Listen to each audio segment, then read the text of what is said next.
Mengapa kemudian Danantara pertama kali sekarang menginjeksi Garuda misalnya? Iya, yang sakit duluan diurusi. Tahun ini tahun momentum bagi Presiden Prabowo Subianto untuk mengatakan efektivitas fiskal itu kemana, efisiensinya kemana.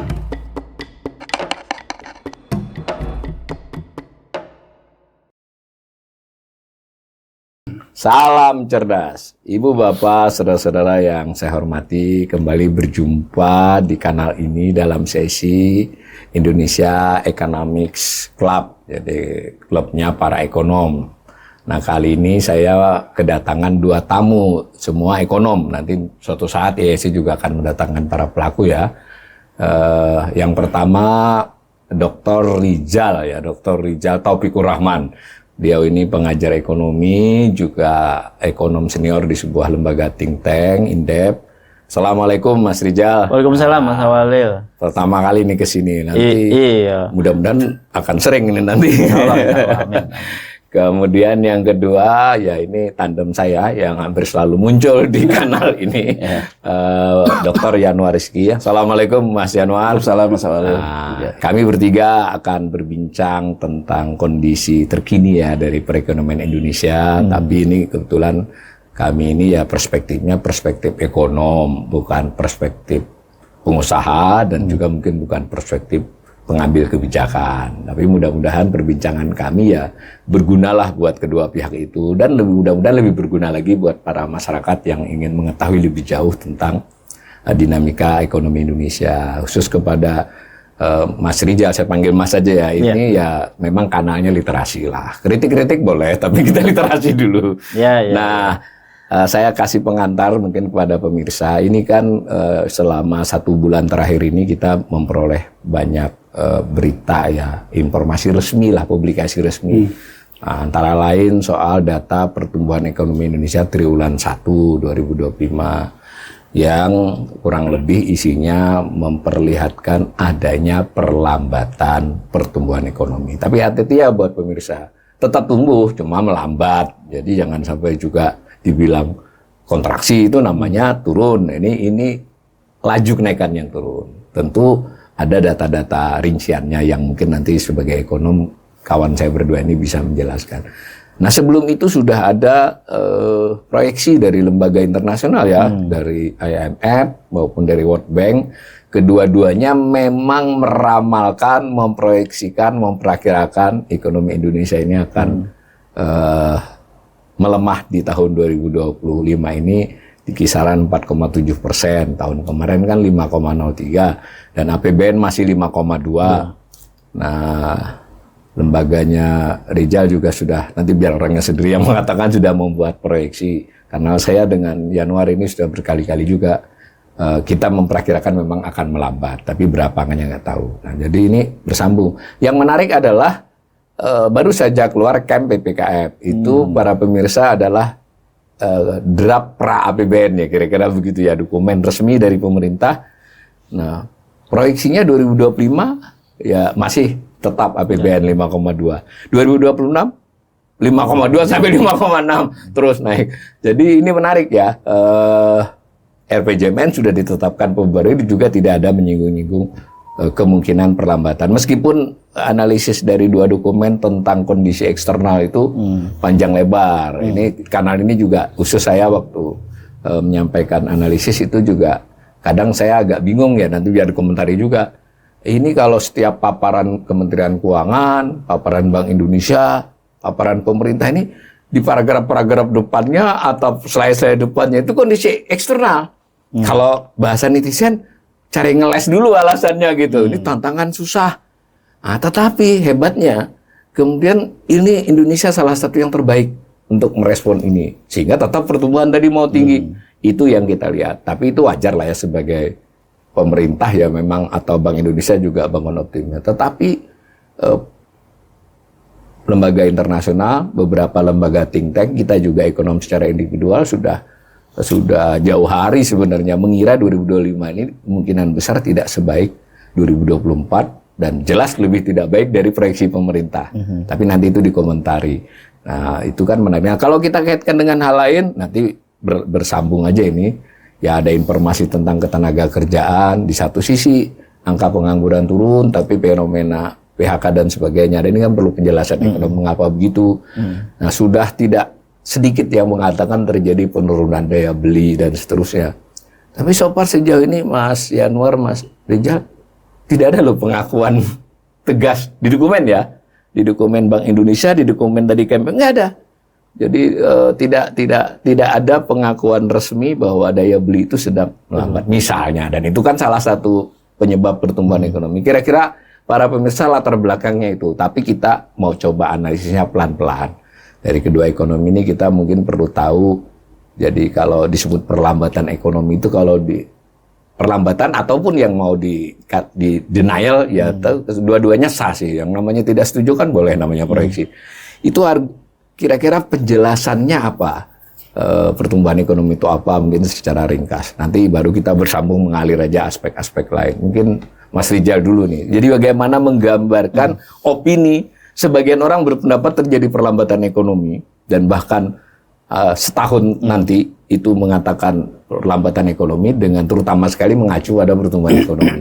Tetapi di sisi lain pemerintah nampaknya masih optimis bahwa ini masih akan 5% atau di atasnya. Gimana Mas? Iya, jadi memang persepsi data gitu ya. Membaca data dengan policy seringkali tidak sinkron gitu ya. Kalau kita lihat misalnya capaian di kuartal 1, memang pertumbuhan ekonomi kita sedang turun ya. Bahkan year on year pun itu turun gitu. Kalau di gambar grafik itu kelihatan ya kalau dari angka ya. Sekarang 4,87 ya. Sebelumnya kan 5,03 tuh di Q1 year on year kan. Dan ini menunjukkan apa? Menunjukkan kan terjadi penurunan ya, atau laju pertumbuhan ekonominya menurun lah gitu. Ya. Nah, kalau kemudian dan indikator pertumbuhan ekonomi biasanya dilihat dari laju pertumbuhan ekonomi. Nah, pertumbuhan ekonomi ini itu kan dari sisi supply maupun sisi demand kan penyebabnya. Kalau kita lihat dari sisi katakanlah market atau dari sisi demand, yang paling mencolok turun itu kan consumption, konsumsi. Yang kemudian juga investasi. Konsumsi hampir 54%, share terhadap PDB-nya, investasi kan 28%. Jadi dua-duanya dominan. Benar, besar sebenarnya kontribusinya. Artinya apa? Artinya dua indikator makro ini, ini menjadi penyebab paling besar kontribusi menurunkan laju ekonomi itu, ya laju pertumbuhan ekonomi itu. Nah nanti kita buka nih di consumption ini, kan konsumsi itu dipengaruhi oleh banyak faktor, selain income juga tax kan, gitu, pajak. Apakah karena pajaknya banyak naik sehingga income-nya turun, atau memang karena income-nya sedang turun, atau ya secara agregat penerimaan atau juga upahnya tidak mendorong ya terhadap penerimaan atau juga pendapatan masyarakat kan itu. Nah kalau kita lihat investasi misalnya realisasinya, apakah realisasinya meskipun misalnya capaian investasi cukup besar 425 triliun kalau salah 450 triliunan, tapi realisasi di triwulan itu dari besaran realisasi investasi itu real di lapangannya ada nggak misalnya membuka lapangan kerja atau scale up usaha atau juga misalnya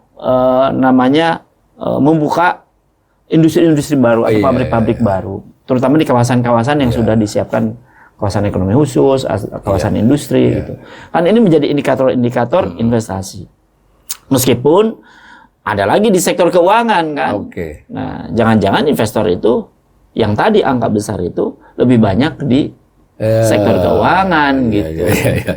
Padahal sebenarnya masalah yang besar saat ini adalah bagaimana membuka lapangan usaha karena itu sektor real, terutama industri yang menyerap tenaga kerja baru, kemudian bisa mendatangkan income, kan consumption jadi lebih baik. Nah harapannya kan ke situ. Meskipun mungkin di sisi pasar uang, ya. Di pasar uang orang berinvestasi di sana, kemudian menyerap tenaga kerja, tapi tidak sebanyak menyerap tenaga kerja di sektoril gitu.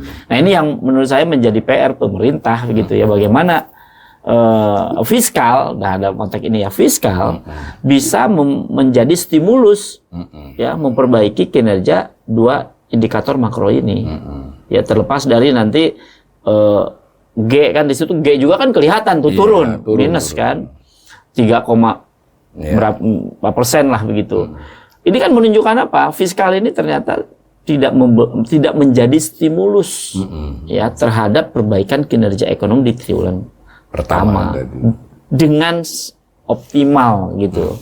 Dan ini juga menunjukkan apa? Pemerintah itu ya selalu mengandalkan musiman nih. Di triwulan pertama ini kan ada Ramadan, ada Idul Fitri. Selalu ke situ. Padahal stimulus fiskal menjadi penting. Nah, problemnya fiskalnya juga sekarang sedang kesulitan. Dibatasi gitu. Itu juga menjadi challenge bagi pemerintah gitu untuk memperbaiki kinerja triwulan 1 ini. Iya. Justru menurut saya ini harus segera dibuka nih. Fiskal ini supaya triwulan kedua jauh lebih baik capaiannya. Karena kalau enggak, nah ini kan sulit ya untuk mendongkrak laju pertumbuhan ekonomi yang lebih besar lagi. Karena momennya nggak ada. Triwulan 2 apa momennya? Dulu triwulan 1 itu ada momen nih. Triwulan 2 apa momennya? Yang mendorong consumption. Dan juga mendorong realisasi investasi yang real memang scale up, menyerap tenaga kerja. Ya, include ya ekspor impor. Meskipun terhadap PDB juga tidak sebesar investasi maupun consumption, tapi tetap untuk apa? Mengamankan devisa kan. Pada ekspornya tumbuhnya juga melambat juga gitu. Jadi banyak indikator makro dari sisi demand yang memang perlu ada stimulus fiskal ya yang bisa memperbaiki kinerja indikator-indikator ini. Gitu. Jadi gitu ya pemirsa, ini analisis akademisi ini, teknokrat. Jadi tadi mungkin untuk menyegarkan bahwa berarti pertumbuhan ekonomi itu kan satu, kalau dari sisi komponen permintaannya yang paling besar itu adalah konsumsi masyarakat ya, atau sekarang mencapai 50, memang di kisaran 50, sekarang 54. Tapi bukan berarti dia tumbuh pesat karena yang lain lebih lambat. Tumbuhnya agak sedikit melambat di triwulan 1. Yang kedua investasi, tadi dijelaskan oleh Mas Rijal tadi bahwa investasi ini tetap sudah ada kendala-kendalanya, mungkin tidak di besarannya saja tapi soal cakupannya ya, dia masuk sektor mana saja kan gitu, sehingga ada kekhawatiran triwulan 1 tadi cakupannya tidak pada sektor-sektor yang punya daya pengungkit besar. Diingatkan beliau juga pemerintah sendiri memang relatif mengurangi belanjanya kan di triwulan 1 ya. Nah tadi ekspor mungkin karena kondisi internasional dan harga komoditas juga sedang ini. Kira-kira begitu. Jadi tidak satu faktor ya para pemirsa. Dan tetapi Mas Rijal sudah mengasih clue. Ya ini harus apa istilahnya didirijeni oleh pemerintah kan dengan kebijakan fiskalnya. Sementara nanti kita kembali ke Mas Rijal. Kalau Mas Yanur melihat kondisi perlambatan ini seperti apa? Ya pertama saya mungkin ingin di poinnya Mas Rijal tadi ya. Bahwa kalau di Q1 itu ada momentum Ramadan, ada momentum Idul Fitri. Nah ternyata kan terjadi perlambatan, ya penurunan, perlambatan. Artinya ada momentum saja kita melambat. Nah ini ya. Kita kan ada momentum saja kita melambat. Artinya kan konsumsi turun, ya. Kemudian yang diharapkan uang beredar di saat Idul Fitri juga turun. Tidak seperti biasanya. Tidak seperti biasanya. Mudik juga turun 24% kan angkanya. Nah jadi walaupun pemerintah tidak mengatakan ada masalah di sisi demand, dalam hal ini pelemahan daya beli, ya mungkin ya kalau kita bertiga juga dalam pemerintahan juga, mungkin kita akan bicara demikian ya. Paling nggak tidak bicara, sebenarnya tidak menyangkal, tapi tidak ada mengakui. Nah, tapi kan pemerintah ya mungkin memang harus membangun optimisme dan sebagainya. Nah, sebetulnya kan kalau dilihat ya, yang bisa bicara assessment politik ekonomi ya, bukan hanya politik, bukan politik nih, tapi politik ekonomi. Kondisi ekonomi lah ya, kondisi ekonomi yang bisa memberikan assessment teknokratis itu sebetulnya ya Gubernur Bank Sentral. Mestinya ya. Ya, Secara perundang-undangan Sudah begitu ya. Gubernur BI. Misalnya kita ambil contoh. Iya. Ketika Trump mengatakan bahwa suku bunga harus diturunkan. Gubernur The Fed kan dia ngotot bahwa yang dia jaga kan sebetulnya kemungkinan terjadinya inflasi akibat kebijakannya Trump. Nah itu kan yang namanya terjadi teknokratis. Jadi kan kalau yang namanya Gubernur Bank Sentral ya dia selalu harus bicara teknokratisnya. Iya. Nah misalnya sekarang Gubernur Bank Sentral kan harus mengatakan kalau ini terjadi pelemahan daya beli. Iya. Berarti kan dia harus melihat bagaimana daya beli ini harus diperbaiki oleh pemerintah. Iya. Nah, diskusi seperti ini, misalnya di budget office, di Banggar, ya, Iya. itu kurang dinamis. Iya, Jadi saya memahami bahwa pemerintah tidak mungkin mengatakan seperti kita Iya, di iya, luar. iya. Tapi harusnya di posisinya itu ketika di parlemen itu terjadi dinamika. Iya. Gitu ya, jadi terjadi dinamika bahwa pemerintah sendiri pada akhirnya kita bisa mengambil kesimpulan bahwa sebetulnya negara ini dalam posisi tidak baik-baik saja. Iya. Apa pentingnya kayak gitu? Pentingnya kayak gitu itu kan coba kita ingat ya Mas Awalil. Di zaman dulu deh, zaman Orde Baru deh. Presiden itu mengatakan kencangkan ikat pinggang. Itu kan bagian dari dia mengatakan ekonomi sedang perlu pengetatan, sedang perlu pendisiplinan. Bahasa dia kencangkan ikat pinggang. Akan jadi lucu di kita kalau di Q1 kita melakukan efisiensi anggaran di sana sini yang kemudian menurunkan G-nya yang dikatakan oleh Mas Rijal tadi, tapi pemerintah masih mengatakan bahwa kita tidak ada apa-apa. Iya. Ini ya menurut saya kan bahwa Antara omongan dengan kebijakan nggak sinkron. ya, jadi maksud saya membangun optimisme dan memberikan sinyal ke masyarakat itu penting. Penting. Iya. Misalnya contoh di masa lalu mengatakan kencangkan ikat pinggang. Iya. Sehingga masyarakat juga bisa punya early warning system apa yang harus dia lakukan. Iya. Ya. Nah, sekarang kita lihat Mas Awalil bahwa sekarang akibat dari Q1 yang juga mengalami defisit di APBN kita yang sempat lambat juga keluarnya. Saya melihat pemerintah misalnya ketika menyampaikan yang Mas Awalil katakan tadi pra RAPBN, pemerintah juga di sidang paripurna Menteri Keuangan mengatakan di April kita sudah surplus. Iya, betul. Nah, kalau kita lihat begitu kita lihat in detailnya angkanya, penerimaannya turun, pengeluarannya turun. Iya. Jadi dengan kata lain yang dilakukan pemerintah ketika penerimaan ini turun, dia mulai sadar ini harus diturunin belanjanya. Artinya di Q2 ini G suka tidak suka udah turun loh. Betul. Di Q1 saja dia sudah turun, sekarang penerimaannya turun, G-nya diturunin, berarti di Q2 Bisa turun. bisa turun. turun.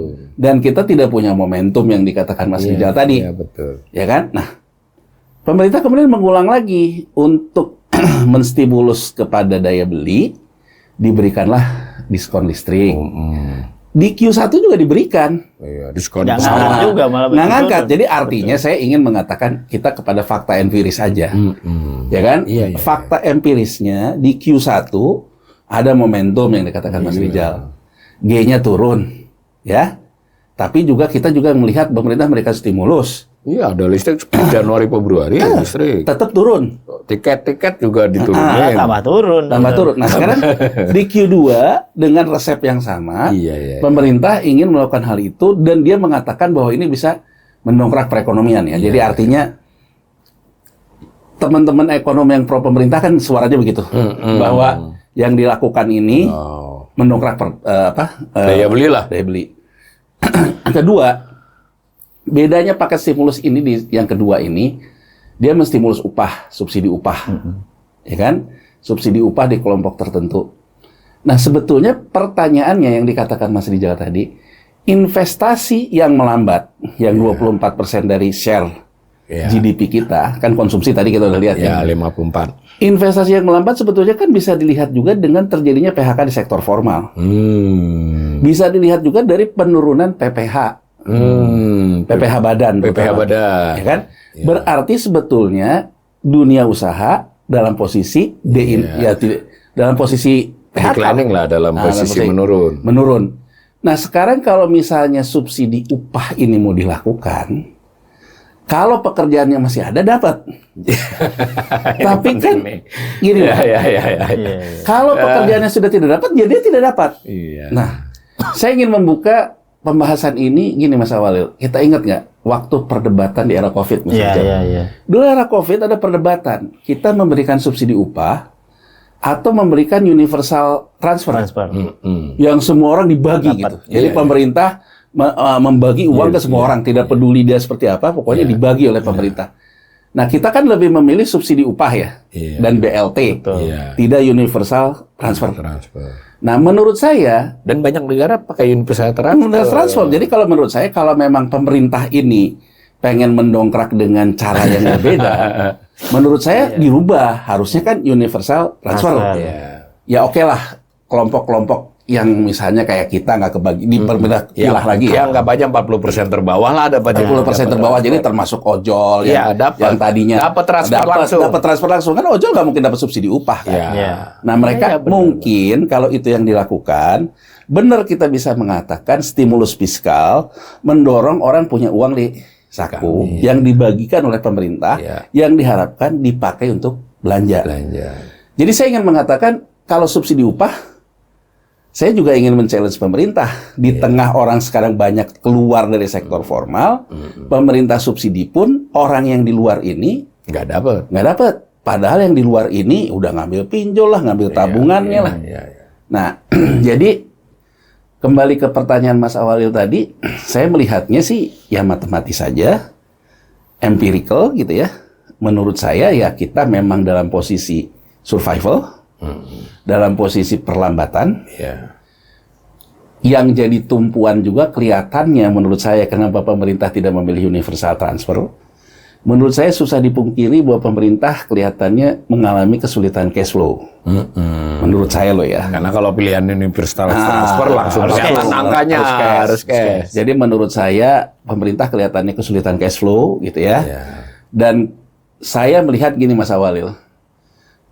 Dari respon pertama pemerintah ketika ada Trump baru ngeluarin policy. Saya baca betul ya. Satu, pemerintah bilang akan menjaga volatilitas falas dan akan menjaga posisi surat utang pemerintah. Jadi saya melihatnya psikologis uang beredar kita adanya di pasar uang, pasar keuangan. Meskipun Mas Rizal tadi dengan bagus sekali udah ngomong yang dibutuhkan sebetulnya ke sektor real. Tapi dalam posisi sekarang pemerintah berhadapan dengan psikologis yang sifatnya di pasar keuangan. Nah, Mas Awalil, dari dua hal ini saya melihat pemerintah akan memprioritaskan jangan sampai terjadi kita turun di downgrade gara-gara misalnya default. Dalam artian tidak bisa bayar bunga hutang lah. Ya kan, apalagi pokoknya atau minta penundaan. Coba kita lihat rezim kita sejak reformasi itu kalau ada ekonom-ekonom yang sangat kiri, yang sangat sosialis menawarkan untuk melakukan negosiasi utang seperti yang dilakukan oleh Argentina lah misalnya, Presiden Argentina. Kan ekonom yang ada di pemerintah selalu menolak. Karena kan kalau kita melakukan negosiasi restrukturisasi utang, kesannya kan dalam tanda petik kita juga mendeklarasikan diri bangkrut. Itu kan sentimennya akan negatif terhadap orang-orang investor di pasar keuangan. Nah, saya melihat Mas Awalil, kenapa G-nya juga cenderung melambat, cenderung kesulitan cash flow.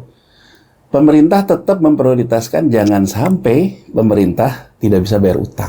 Nggak mau jadi bad boys lah. Nggak mau jadi bad boys. Nggak mau kompensasi. Ini juga kelihatannya didukung oleh Gubernur BI. Jadi Gubernur BI pun kan selalu selaras lah. Apalagi kalau kita lihat BI sendiri selalu menyerap surat utang dan sebagainya. Nah, saya ingin mencoba berpikir sedikit imajinatif nih masih di jalan Mas Awalil. Kenapa sih diberikan subsidi terhadap listrik? Gini Mas Awalil, listrik itu, ya tarif listrik itu, kalau dia terjadi kenaikan harga pokoknya ini 35%-an saya hitung itu diakibatkan oleh perubahan pembelian IPP yang listrik swasta. Kedua, kemudian bahan bakar. Yang listrik yang dipunya. Jadi listrik itu ada dua. Yang diproduk oleh PLN, itu juga terkait dengan bahan bakar. yang kemudian dia beli IPP. IPP dari swasta itu. Dari swasta. IPP ini juga terkait dengan harga bahan bakar, Ya. ya kan, dan juga nilai tukar. Ya karena IPP dihargai dengan dolar ya. Betul. Nah, rezim kita udah melepaskan subsidi kan. Oke. Subsidi hanya di kelompok tertentu. Ya. Tapi rezim tarif mesti diatur pemerintah.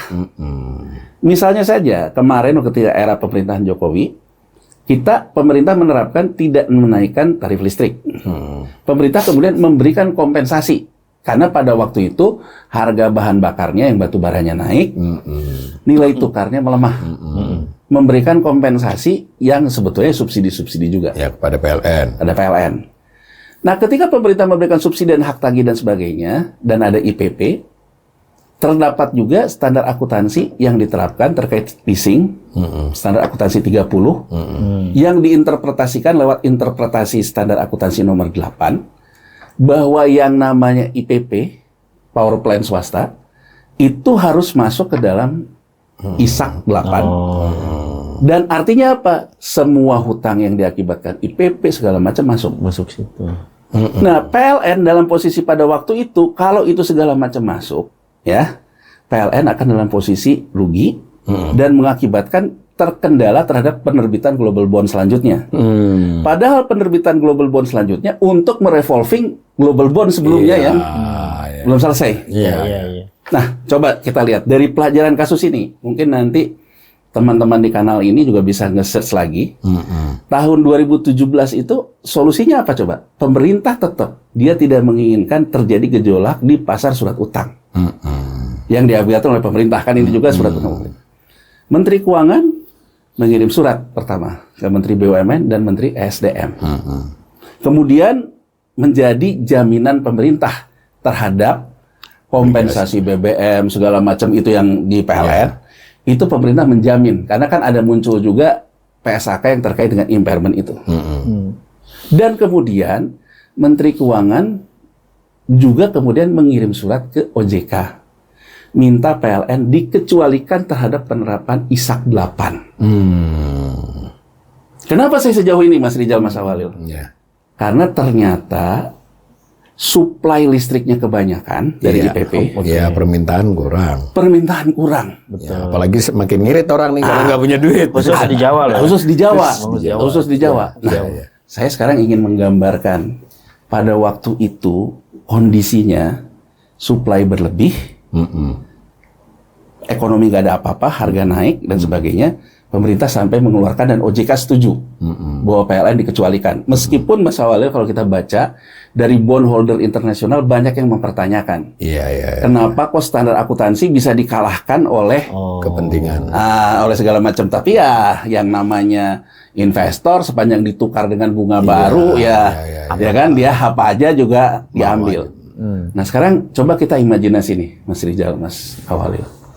Kenapa sih selalu diskon tarif listrik? Iya, berulang-ulang ini. Kita pernah berpikir nggak dengan adanya sinyal PHK, berarti banyak perusahaan dan industri juga tutup. Iya, tidak pakai listrik lagi. Tidak pakai listrik lagi. Jadi yang misalnya Sritex kita ambil gambaran Mas Rijal. Udah nggak bayar listrik, udah nggak pakai listrik lagi. Tambah oversupply. Tambah banyak Ekses excess supply. Jadi sebetulnya kalau menurut saya pemberian diskon listrik ini pada akhirnya kan dipakai belanja listrik, pada akhirnya menopang laporan keuangan PLN. Ya kan? Jadi ini prinsip kayak peribahasa Mas Awalil, sekali mendayung 230 terlampaui. Mau Harapannya memberikan sinyal ke masyarakat, pemerintah ini memberikan bantuan kepedulian terhadap tarif, tapi sebetulnya pemerintah lagi mencoba ngegendong laporan keuangan PLN. Nah, jadi kalau memang kayak gini zero sum game, artinya terhadap pertumbuhan ekonomi tidak akan mungkin. Itu juga bisa dijelaskan oleh fakta empiris Q1.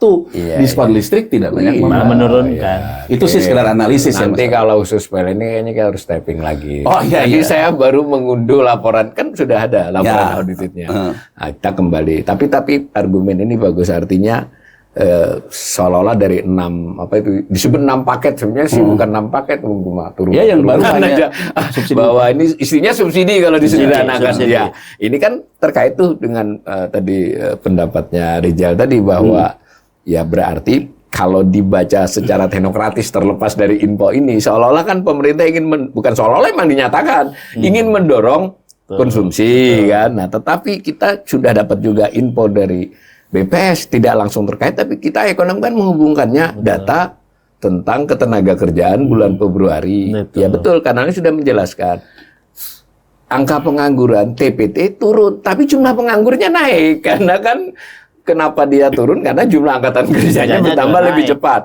Itu satu hal. Kedua tadi sudah disinggung oleh Mas Yanuar bahwa itu terselamatkan oleh perpindahan ke sektor informal kan begitu. Dan di Kanali juga berulang kali menyatakan salah satunya adalah driver ojol kan, salah satunya. Nah, artinya kita dapat clue nih bahwa sebetulnya kalau di pelajaran ekonomi kita yang awal juga kan konsumsi ini betul tadi adalah belanja, tapi kan belanja sumbernya pendapatannya mereka. Betul. Harusnya. Nah, sekarang kalau dia misalnya dia diberi subsidi memang menambah ya, tapi tadi ada macam-macam anunya. Nah, jadi tetap kan masalahnya sebetulnya kalau diusut begini mestinya lapangan pekerjaan kan? Lapangan pekerjaan, tidak hanya lapangan pekerjaan dengan kondisi yang memadai. Betul. Entah itu upah, entah apapun.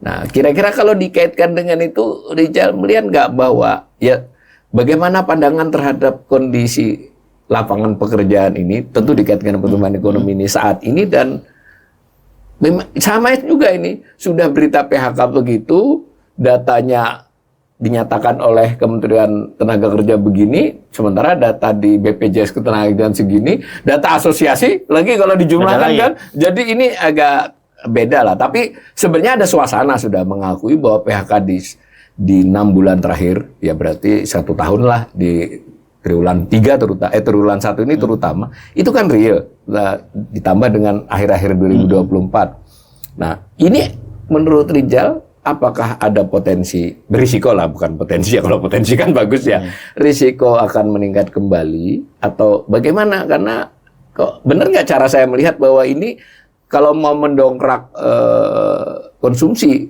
ya minimal jangka setahun ke depannya urusannya adalah tenaga kerja. Gimana? Iya, gini.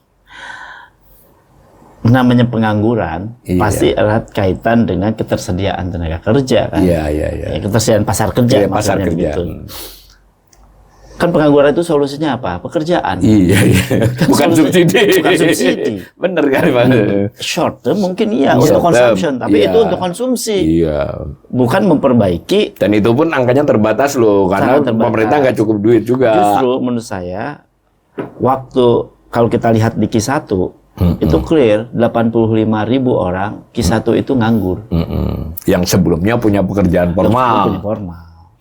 Kan itu pasti yang muncul oleh publikasi data itu pasti formal. Ya sudah inkrah lah itu. Yang belum inkrah berapa banyak. Nah, belum yang informal. Iya. Itu kan tidak terdeteksi kalau informal kan.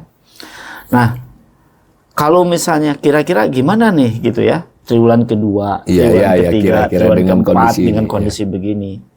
Sebenarnya solusinya sangat mudah, yaitu apa? Membuka lapangan kerja yang bisa menyerap tenaga kerja. Bayangkan kasus kemarin di Bekasi, Pak. Iya. Oh iya, ini benar ini. Oh yang ngantri. Iya, ngantri sampai pingsan-pingsan, luar biasa gitu. Itu menunjukkan apa? Sinyal bahwa angkatan kerja banyak, lapangan kerja sangat terbatas. Apalagi industri-industri atau sektor yang menyerap tenaga kerja yang banyak, yang padat karya itu juga semakin terpuruk. Contoh misalnya industri tekstil. TPT, ya kemudian elektronik, kemudian juga berbasis pada misalnya di industri otomotif gitu ya. Harusnya menyerap tenaga kerja itu yang diperlebar, diperbanyak gitu. Dan ini justru jadi persoalan besar yang pemerintah itu mungkin gercep gitu ya, versi government. Tapi real yang bisa dirasakan di sektor bawah, ya sektornya tenaga kerja itu nggak terasa. Coba kita lihat ya sektor tekstil. Sektor tekstil itu sudah lama itu Iya, bukan peristiwa triwulan ini triwulan saja. ini. Sudah hampir 10 Sudah tahun 10 itu. tahun. Benar, Dan sudah 10 itu tahun. tidak ada solusi kebijakan yang langsung menyelesaikan Malah masalah dia dapat itu. tantangan Permendak dulu itu. Persis. Sudah jatuh ditimpa tangga. Betul. Kira-kira gitu. Justru menurut saya, bayangkan industri tekstil itu ada industri yang menyerap tenaga kerja hebat. Devisa juga kita banyak dari situ. Tiba-tiba pelan-pelan turun. Dan kebijakan pemerintah tidak optimal ya, tidak menjawab persoalan-persoalan ini. Bahkan ya tadi Sritek saja. Setelah jadi kasus baru mau dicoba ditangani ya terlambat. Harusnya kan sebelumnya gitu, diantisipasi. Ya bahwa kasus diri ini kan hanya memperparah. Betul. Dia cari cara agar menyelamatkan duitnya sendiri, tapi bukan penyebabnya. Kita harus clear ya pemirsa. Buat kita ekonom jelas bukan korupsinya Dirut Sritek itu yang membuat dia jatuh gitu ya. Betul, tapi justru sektor ini yang harus government kan harus menjaga sektor ini yang menyerap tenaga dengan kemampuan menyerap tenaga kerja baru kan. Gitu. Dengan kebijakan stimulus dan lain-lain yang tepat ya. Justru menurut saya yang paling mudah ya untuk memperbaiki kinerja tenaga kerja, ya struktur tenaga kerja kita adalah apa? Selain upah, ya kan tenaga kerjanya katakanlah tetap lah gitu ya. Upah dinaikkan maka konsumsi naik kan. Tapi apa mungkin upah dalam jangka pendek akan cepat naik? Toh nunggu 21 November kan UMP-nya. Itu pun kalau kita lihat dampak di kuartal satunya kan November nih, harusnya dampaknya kan ke kuartal 1. Itu juga nggak nendang juga konsumsi. Mungkin konsumsinya mungkin gini, mungkin itu berpengaruh juga ke konsumsi.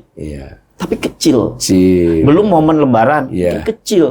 Bayangkan kalau nggak ada momen Lebaran, tidak ada kenaikan upah, bisa dibayangkan ya konsumsinya. Tadi kalau dikaitkan dengan investasi tadi apa jadi begini sepintas ya. Ini memang investasi ada masuk apapun ya. Tetapi kelihatannya kan tadi di sektor pertambangan, kemudian perkebunan besar, kemudian perkebunan masih mending ya ada tenaga kerjanya. Pertambangan kecil, kemudian tadi sektor jasa keuangan. Itu ada nggak pengaruhnya terhadap konsumsi? Jadi ini terhubung nih, investasi masuk, tapi kan penciptaan lapangan kerja oleh investasi tersebut itu kan minimal. Kalau di teorinya investasi dengan saving dan consumption kan erat kaitan itu. Nggak bisa dipisahkan. Kan saving, saving kan kebalikan consumption. Saving dalam jangka panjang tentu digunakan jadi investasi kan gitu lah. Benar. Nah sekarang dari masyarakat yang saving nasional tadi, itu berbor untuk investasi saya kira kan. Sudah mulai dimakan untuk konsumsi. Udah mulai makan kan gitu. Nah justru yang sekarang dari PMDN itu, itu yang potensial. Meskipun PMA mungkin juga sangat besar. Ini menarik ini pendapatannya. Jadi kalau kita lihat kan sekarang itu tadinya kan PMDN makin naik nih. Sekarang PMA yang naik lagi. Menyalip lagi. Iya benar. Dan maknanya apa? Kita harus cek. Selama ini yang datang itu trader atau investor. Itu tuh penting tuh pemerintah. Kalau investor pasti dia siap nanggung resiko jangka panjang. Dan tentu pemerintah membuka kanal-kanal mana yang sektor yang memang in the short run, in long run. Tapi yang paling penting yang ingin saya sampaikan adalah banyak investor yang tadi Mas Yanuar sampaikan itu nggak ke sektor real. Karena risikonya terlalu besar sekarang. Nggak susah juga nyalain mereka karena mereka berpikirnya kan risk kan, risiko. Dan akhirnya apa? Mereka main di sektor keuangan dan itu meskipun risk tapi clear itu. Secara market kan masih lebih steady dibanding sektor real. Lebih mudah exit strateginya kalau ada mudah gitu. Dan itu lebih aman gitu. Yang tadi disampaikan oleh BKPM katakanlah 425 triliun kan. Dan target di tahun 2025 ini bayangkan 1.800 triliun kalau nggak salah. Dan ini kan mesti benar-benar dirasakan di sektor real. Yang penting ini di sektor real. Jadi bagaimana yang berkaitan erat dengan banyak orang gitu toh. Jadi bagaimana mentransmisikan uang yang di sektor keuangan ini transmisinya ke sektor real ya supaya melid jumlah tenaga kerja banyak. Di sini memang jumlah tenaga kerja banyak, tapi tidak sebanyak dengan sektor real. Gitu. Boleh nggak saya berpendapat begini? Jadi disinilah sebetulnya peran pemerintah kan. Betul. Artinya yang namanya pengusaha, dunia usaha, pebisnis itu kan pasti mencari profit ya. Betul. Mencari profit dan risiko yang terkecil buat mereka, manageable lah. Betul. Nah, akibatnya pilihan-pilihan mereka kepada sektor keuangan ataupun sektor-sektor tambang tertentu itu dari sisi analisis ya wajar. Kenapa mereka agak khawatir dengan sektor-sektor yang lebih real lah, sebutlah begitu, karena mereka ngelihat risikonya. Nah, tetapi disinilah peran pemerintah kan, Betul. ibaratnya bagaimana membuat risiko ini menjadi minimal. Betul. Nah, sama ini juga, kadang saya juga berpikir ketika melihat, tadi bagus sekali Mas Rijal bahwa kita ini ibaratnya cari burung yang terbang, burung di tangan nggak dipelihara, PMDN. Jadi sebenarnya kita nggak kurang-kurang. Banyak Nah, PMDN. buktinya, Betul. bukti yang di sini kita berulang katakan, simpanan dana pihak ketiga di bank itu kan masih besar. Tentu ada yang soal ngatur risiko ya, tapi kan tetap ada ruangnya. Betul. Itu. KAR 22% itu kan, ya terus bang ngapain kalau KAR sampai 22% kan? Besel aja lah. Ini bayangan saya. Artinya kan ada sebetulnya sumber dana, Betul. sumber dana yang mungkin ditambah Nah, lagi. cuma problemnya kenapa itu nggak transisi? Nah itu ya. Bahkan pergi loh. Beberapa itu Betul. ternyata saya sampai tidak terbayang Mas Yanuar. Saya pikir kalau mereka milik penduduk pergi keluar untuk naruh, untuk portofolio itu masih inilah. Terus ternyata foreign direct investment-nya penduduk Indonesia itu Keluar kan? meningkat loh Mas. Belum meningkat. Jadi jumlahnya masih tidak dengan PMI yang masuk. Tapi secara pelompatan itu ratusan persen loh setahun. Nah, ya menarik juga Mas. Nah Nanti justru gini nih Pak Mas Awalil ya. Justru bayangan saya pemerintah ini kan peluang besar. Iya. Kenapa enggak ini menjadiin ruang untuk memperbaiki kinerja tadi gitu. Lead lah dia ya. Melihat Dia ini. ngelit itu Betul. nanti orang masuk. Apa masalahnya ternyata kalau di investasi itu? Jangan sering berubah-ubah kebijakan. Iya. Jangan sering berubah-ubah. Karena rubah-rubah kebijakan menurunkan ekspektasi. Iya. Dan ketidakpastian Akhirnya orang lebih bisnis. investor makin berhati-hati ya. Wait and see-nya Betul. makin panjang. Akhirnya teman-teman atau para investor di dalam negeri lebih baik yang jelas keluar atau mereka simpan wait and see kan, wait and melihat see, biar situasi. gampang pergilah. Betul. Kalau terpaksa pergi. Betul. Yang kedua berkaitan dengan lahan. Ini tambah Lahan, Iya. kepastian status lahan juga penting. Iya, Meskipun iya. pemerintah sudah nih Pak Iya. memberikan kawasan industri, kawasan ekonomi khusus gitu ya, kawasan-kawasan itu di beberapa tempat. Tapi kenapa banyak tenan yang kok lambat sekali ke situ gitu. Iya. Tapi ternyata butuh para investor itu land itu juga penting. Ya. Yang kedua, Lahan ya pemirsa. yang kedua ya, mungkin oke, land aman.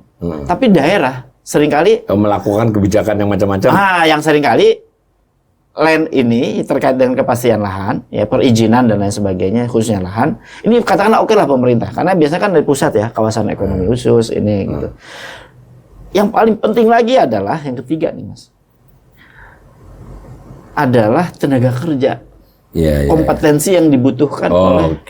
Ini pun di daerah nggak merespon kebutuhan-kebutuhan para investor yang mau. Makanya kenapa di kawasan industri lambat sekali tenan masuk.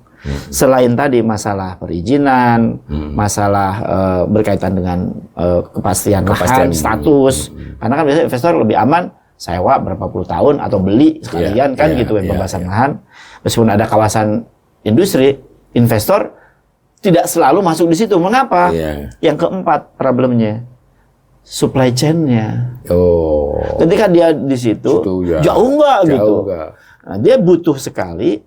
Jauh ini ekosistem tidak soal jarak aja, tapi instrumen untuk sampai ke situ, logistiknya. Karena ternyata investor itu butuh juga ekosistem bisnis dia. Kalau misalnya produk itu, misalnya Silicon Valley lah. katakanlah dia butuh nikel, tapi nikelnya jauh harus nunggu dan sebagainya, kan akhirnya ruang itu agak sulit bagi investor. Akhirnya investor memilih ya lebih baik lambat mungkin ya dengan melihat situasi daripada mempercepat. Ditambah tadi tenaga kerja itu, karena respon tenaga kerja, kan tenaga kerja ini katakanlah dia ingin membuat baterai listrik katakan, kan butuh kompetensinya Mas. Di daerah ada nggak? Iya. Itu sulit sekali. Mestinya pemerintah daerah melakukan pelatihan-pelatihan dan berbagai fasilitas yang ada kok anggaran. Cuma problem itu, info itu ke daerah lambat itu atau juga tidak direspon. tidak direspon. Padahal sebenarnya mungkin loh ya, itu ibaratnya tetap butuh tenaga ahli, tapi kan operator kan itu pelatihan 3 bulan dengan ini kan memungkinkan, bukan soal dia harus kuliah. Kalau kan? misalnya kompetensi yang tapi ada spesifik yang seringkali ada teknologi baru, akhirnya apa? Mereka sulit juga mencari. Tapi secara teknis kalau pembicaraan ini lancar dari awal, ini kan bisa disiapin sebenarnya kan, dan fasilitas harus diberikan pemerintah. Betul, mestinya di mapping pada saat ada calon investor di sini, daerah ini kompetensinya, siapkan tenaga kerjanya, kan gitu. Ya, mestinya. Bukalah dia misalnya. Ya bisalah kerjasama dengan kan ini zaman sudah ini. Betul, mestinya kan bisa. Gimana Mas Elwar soal ketenaga kerja dan investasi ini? Gini Mas Awal. Sekarang kan ada muncul ya bahwa kita misalnya butuh komando dalam menangani situasi ekonomi ini. Ada Satgas. Karena ini dengan permasalahan yang begini, pengen apa itu terobosan.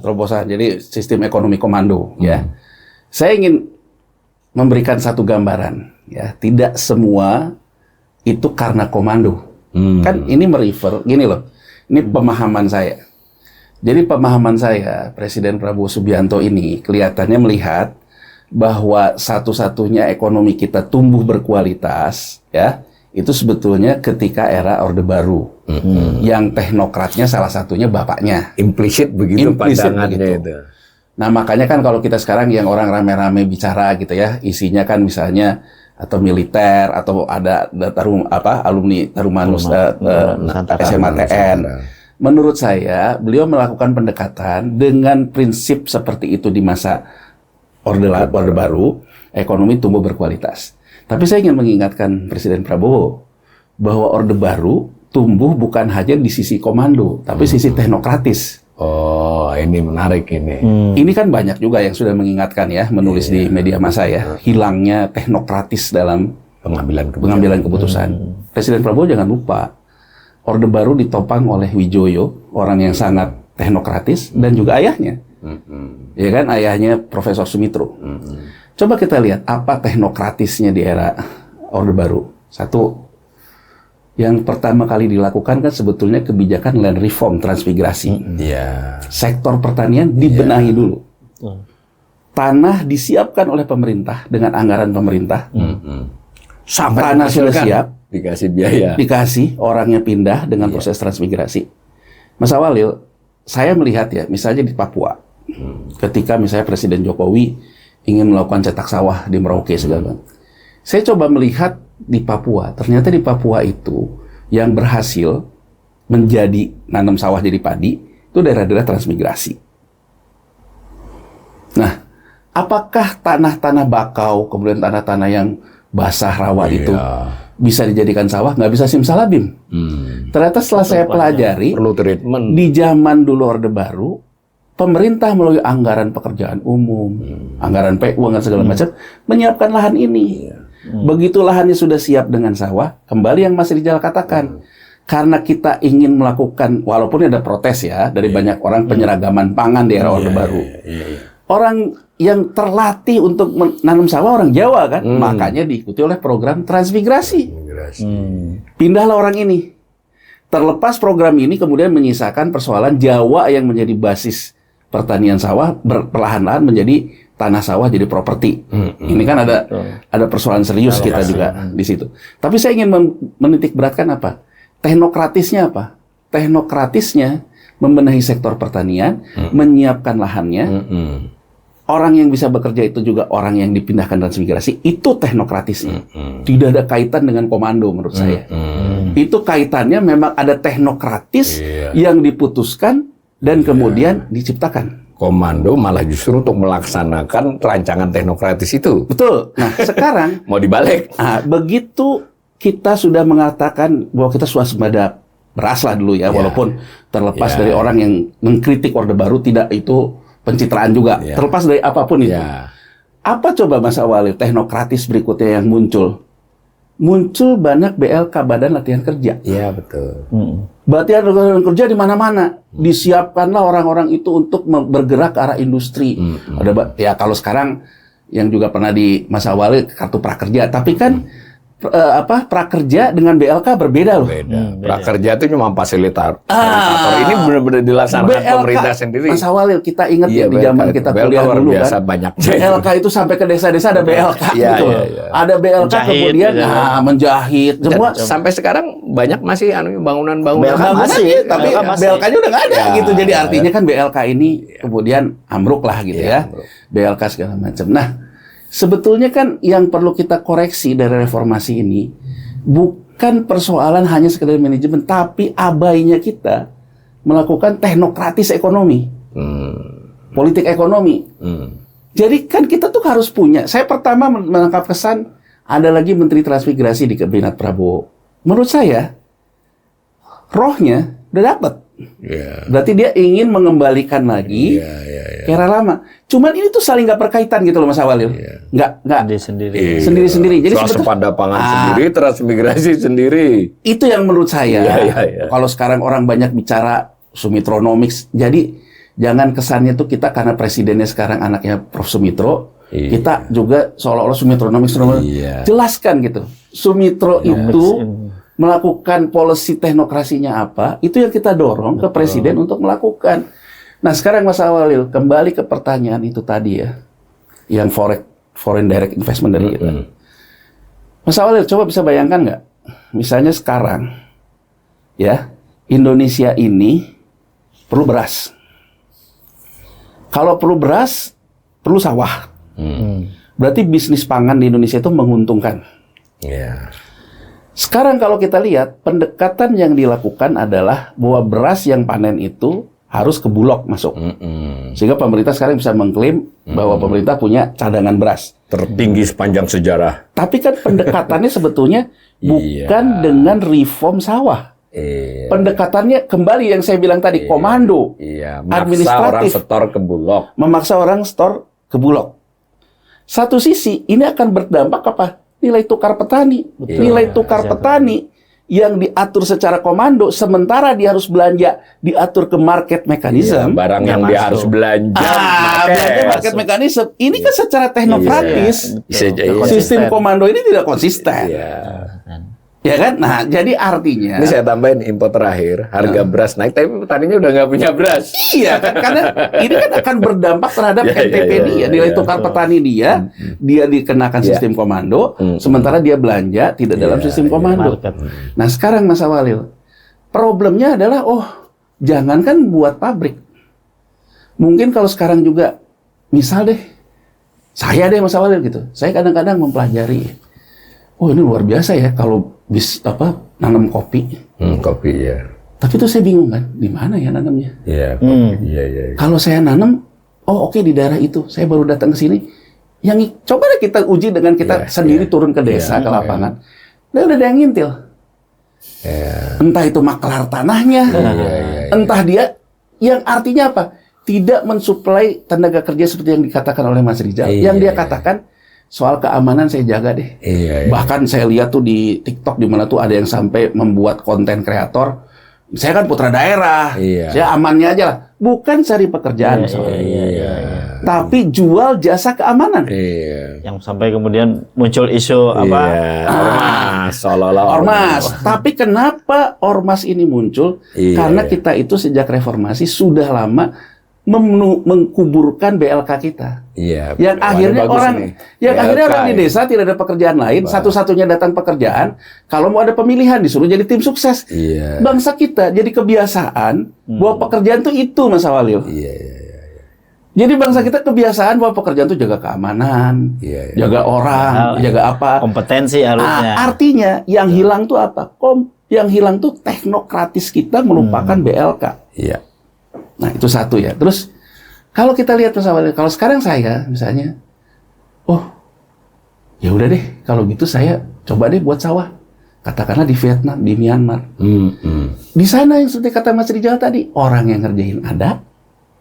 Saya beli tanah segala ada kepastian hukumnya. Ini yang bisa menjelaskan Mas Awalil, kenapa terjadi foreign direct investment dari orang kita keluar. Terus dia mikirnya apa? Kalau berasnya nanti saya main deh dapat kuota beras. Iya. Terus. Ini impor beras saya Impor sendiri. beras, padahal berasnya beli di. Ya, itu orang Indonesia juga. Jadi menurut saya, Iya. the evil in the tail kan. Ya. Gitu kan? Pemerintah harus kembali kepada teknokratisnya. Kenapa orang Indonesia investasi di luar? Iya. Berarti di sini harus diberesin. Iya. Beresin. Bukan soal melarang, tapi melihat apa latar belakangnya. Tapi memberesin itu bukan dengan gini. Yang bisa ngeberesin gini tuh komando. Komando itu soal manajemen. Iya, iya. Tapi komando tanpa diawali oleh teknokratisnya, Oleh konsep yang oleh jelas. konsep yang jelas, ya akan sama aja gitu. Iya, iya. Jadi saya ingin menggugah, ya kan, bahwa kunci sukses stabilitas itu bukan melulu komando, Iya. tapi hadirnya teknokrat-teknokrat Iya, iya, iya. yang memang memberikan desain perencanaan ekonomi yang baik. Iya, iya. Nah, jadi menurut saya Mas Awalil, apa yang terjadi sekarang itu seperti itu. Iya. Dan gini loh Mas Awalil, sekarang kita ambil contoh Mas Awalil ya. Saya perhatiin gitu ya, saya tanya deh ke supir-supir ojol gitu ya. Ternyata dia bilang, wah dulu saya Pak dapat ini segini tuh dapat 100.000 sehari itu gampang. Gitu. Kalau kita lihat gitu ya, apa betul perbedaan karena tarif gitu ya? Enggak. Jadi ternyata Mas Awalil, kalau kita perhatikan, orang yang tadinya ngojol 10, sekarang yang ngojolnya jadi 100. Iya. Satu orang bepergiannya Berbagi. Mereka free competition antar mereka karena peralihan di sektor formal. Iya. Sisi lain Mas Awalil, dulu untuk meningkatkan demand ini kan ada yang bakar uang. Iya, iya. Sehingga ada diskon macam-macam lah. Beli makanan, diskon, ada bonus, dan segala macam. Nah sekarang diskonnya sudah nggak diberikan, orangnya juga nggak punya daya beli. Jadi belanjanya turun, yang kerja di sektor itu tambah. Ya hasilnya otomatis turun. Nah, jadi kalau menurut saya, kalau pemerintah ingin mendongkrak sebetulnya daya beli, kita ngomong deh, fair-fairan nih, jangka pendek nih masih di jalan. Jangka pendek. Jangka pendek adanya sekarang orang kita kebanyakan yang berada di formal tuh kemana? Ke ngojol. Iya. Berarti yang di ojol itu yang harus dikasih Transfer. Sasarannya itulah. Sasarannya itu agar mereka ya kan punya kemampuan lagi daya beli. Petani yang tadi itu yang ditransfer. Kemudian pemerintah misalnya melakukan diskon yang memang dilakukan oleh pemerintah agar konsumen juga bergerak.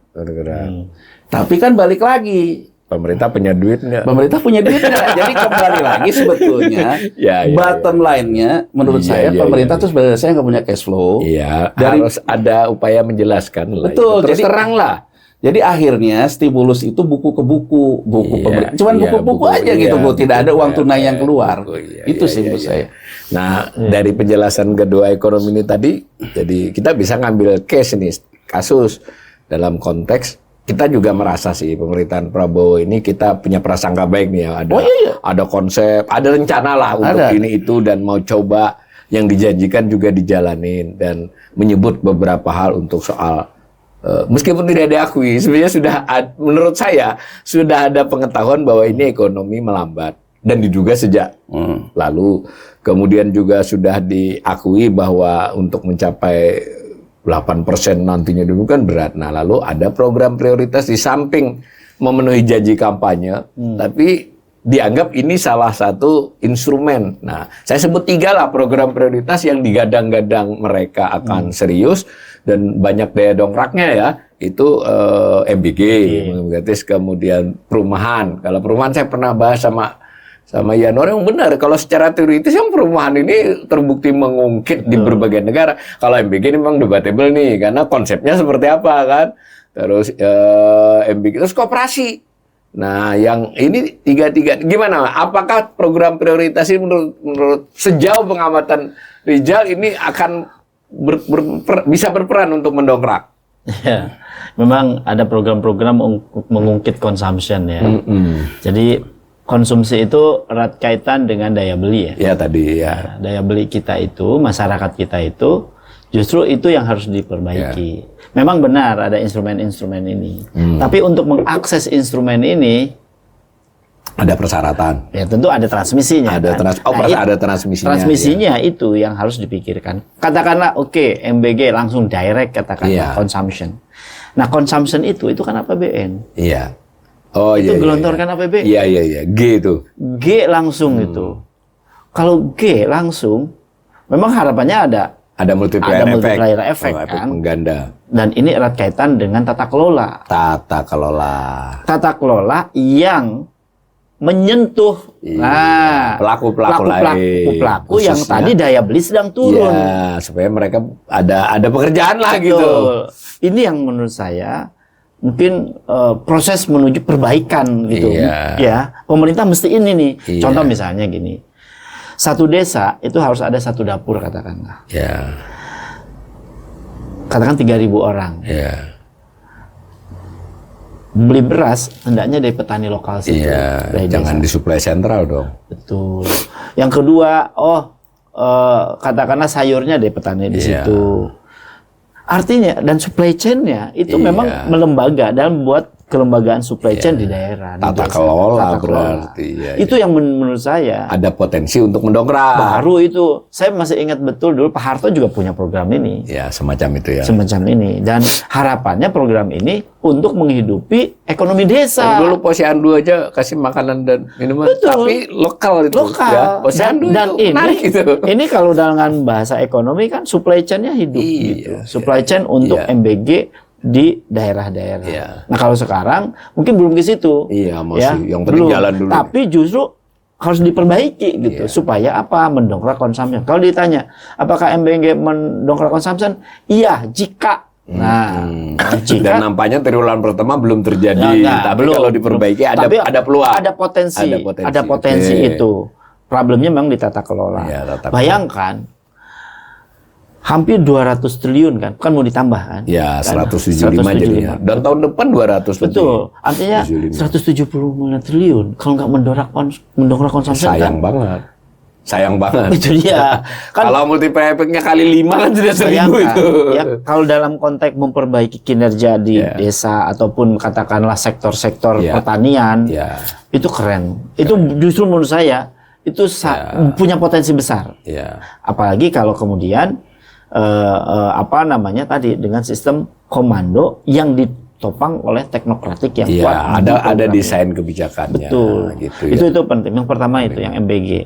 Kalau perumahan ini memang pasti ke siapa sasarannya. Ini penting sasarannya. Iya, Kalau iya. MBG kan clear ya sasarannya Iya, ini duitnya kalau- aneh dan ini benar-benar pure belanja pemerintah. Iya. Ya, kalau bicara consumption kan tadi IE harus naik gitu. Ya. Kan IE harus naik. Iya, iya, iya. Ya, Iya, kan tidak. belanja pemerintah berarti apa? Iya. Ya semacam subsidi kan atau Iya. insentif gitu Iya. yang dikeluarkan pemerintah. Beda Dan kan. pemerintah nggak dapat revenue kan dari situ. Enggak. Kan kalau di consumption rumusnya aja ya secara teorikal kan teksnya Iya. bisa naikin atau bisa nurunkan income. Iya. Yang paling penting kan memang di income. Iya. Oke. Dan ini bukan stimulus untuk orang mengkonsumsi MBG kan? Iya, diwajibkan konsumsi kok. Itu, Kalau orang sekolah. itu kan pengeluaran gitu. Iya, iya. Jadi supaya memiliki multiplier effect terhadap perbaikan Iya. consumption maupun apa namanya usaha Iya. di daerah untuk meningkatkan Iya. pendapatan, maka menurut saya kelembagaan tata kelola yang itu harus Iya. dihidupkan ekonomi desanya gitu ya, atau juga di mana MBG itu ada. Dan ini memang tidak mudah. Mm-mm. Tidak mudah. Kita kan baru nih. Iya. Kan polanya juga masih setiap wilayah pasti berbeda-beda polanya. Pasti berbeda-beda. Masih banyak banget PR. Masih banyak PR. Tetapi tentu harus teknokratik yang kuat Iya. dan libatkan daerah desa itu gitu Iya. atau apa Minimal pelaku-pelaku kabupaten usaha. kota lah ya. Kabupaten kota, berunding. pelaku-pelaku usaha di sektor-sektor Ya, yang pelaku bisa usaha, ya. menghidupi tenaga Ya. kerja dan itu bisa menyerap tenaga kerja Ya, oke. banyak gitu. Yang sudah berjalan kurang baik, tapi ada potensi. Ada potensi untuk bisa mengisi itu. ditingkatkan. Kalau perumahan gimana? Nah, kalau perumahan ini memang daya beli masyarakat memang betul ya. Saya kalau kita lihat di piramida kepemilikan rumah, memang masih banyak orang yang belum punya rumah Belum dan punya mayoritas ada menengah ke bawah. Tapi nggak punya daya beli. Cuma karena di daya beli gitu. Iya. Mau seperti apapun, katakanlah Iya. kredit Berbunga murah, berbunga tapi murah. nggak ada bayar cicilannya, kan tetap itu nggak susah bisa. juga. Tetap Iya. dia harus Iya, iya, iya. ada Harus- siklus iya. apa namanya pendapatan dan juga ya pembayaran. Tapi kalau bisa dijalankan ini kan cukup mengungkit. Itu sekali. dia, makanya. Atau begini, saya udah pernah diskusi sama Yanuar. Sebenarnya jangan terpaku dengan angka 3 jutanya deh, tapi didesain kebijakan ini step by step supaya dia benar-benar pas gitu. Menurut saya mau 500.000 dulu, 250.000 jangan kebiak-biak buat, iya. tapi ada. Maksud saya gini, memang oke, targetnya karena tahun ini 3 juta, katakanlah. Tapi misal pelan-pelan, siapa yang bisa memperbaiki kinerja konsumsi? Kan banyak kan menengah. Yang punya kontribusi terhadap konsumsi sebenarnya menengah. Justru menengah yang sekarang mau miskin-miskin ini diamanin nih. Diberikan subsidi. Sekarang jangankan nyicil rumah, mereka untuk konsumsi sudah mulai nggak pakai tabungan. Karena ya tadi masalah lapangan kerja, ke ekonomi juga. Kalau koperasi, ada nggak daya ungkitnya itu Kopdes? Kok sejauh yang kita dapat berita ya, kita belum ini. Gini, koperasi itu yang masih eksis sekarang ada simpan pinjam. Ya. Dan koperasi ya pegawai dan semacamnya lah. Koperasi terkait dengan sebuah instansi lah. Gitu ya. Simpan pinjam dan instansi. Dan koperasi susu. Susu yang masih eksis. Ya, yang masih eksis mayoritas simpan pinjam dan susu lah yang besar GKS itu. Nah, tiba-tiba misalnya sekarang mau dibuat Kopdes merah putih gitu kan. KMP. Nah, ini kan mesti disinkronkan kan dengan koperasi yang eksis. Jangan mengajarkan yang eksis malah. Betul, justru mereka itu saya kebetulan kan banyak berinteraksi dengan koperasi. Itu mereka banyak yang kenapa mempertahankan simpan pinjam? Karena itu risknya jauh lebih handled lah, bisa di-handle. Manageable. Tapi kalau koperasi di bidang usaha, apalagi usahanya market mana yang mau disasar, domestika atau mana, ini kan juga menjadi challenging. Satu desa itu skala ekonomisnya juga harus dihitung. Betul gitu. Dan dan ini kalau kemudian dibuatkan satu desa katakanlah, kalau kemudian tidak disinkronkan dengan pelaku koperasi yang ada, saya kira malah bisa jadi bumerang dan menjadi kompetitor. Menjadi kompetitor. Justru bagaimana mereka itu dibungkus menjadi satu yang ada dengan yang baru itu harus di satu bucketkan gitu. Karena nampaknya kalau yang saya baca ya, koperasi merah putih ini membuat koperasi baru. Dan dananya kan dari desa. Yang bertanggung jawab nanti kan kepala desa. Gitu. Ada menimbulkan persoalan lagi. Nah, itu juga akan balik ke yang pertama tadi soal tata kelolanya itu bagaimana. Itu yang menurut saya tadi betul Mas Yanuar, harus ada teknokratik perencanaan, tidak hanya yang makronya, mesonya dan mikronya. Sehingga tidak menimbulkan permasalahan baru, misalnya tantangan-tantangan baru pada saat di lapangan. Ini menjadi penting karena seringkali ini kebijakan di makro pada saat implementasi di lapangan itu tidak inline dengan kebijakan. Akhirnya apa? Akhirnya capaian-capaian diharapkan itu enggak dan ini justru menimbulkan permasalahan baru. Itu yang harusnya dihindari. Makanya harus dibuat sampai detail tataran juknis. Juknis itu harus kalau mau komando sekalian begitu. Harus begitu. Sehingga seperti zaman Orde Baru sebenarnya. Saya kira enggak. Juknis itu menjadi satu keniscayaan kalau ingin. Kalau komando. Betul. Komando supaya sukses. Betul. Kalau enggak ini. Komando itu kan sebenarnya mengawal supaya teknokratik ini berjalan dengan. Kalau nggak ada yang dikawal ya nggak jelas kan. Itu. Mengawal kepentingan namanya. Betul. Kalau Yanuar jangan ini karena udah berkali-kali kita bahas ini topik lain tapi masih terhubung. Kan tadi kita topik awalnya kan soal perlambatan pertumbuhan ekonomi. Nah, tadi kita sudah nyinggung dikit-dikit. Urusannya kan tidak hanya memproduksi atau memperkirakan permintaan. Di balik permintaan dan produksi itu ada investasi dan daya beli tadi dan ada sesuatu yang namanya darah kan, sektor keuangannya enggak. Nah, menurut Mas Yanuar, apakah pengelolaan keuangan, bukan pengelolaan saja termasuk pelakunya, ini misal soal BIRIT, misal soal SBN, misal soal LDR, loan to deposit ratio-nya bank.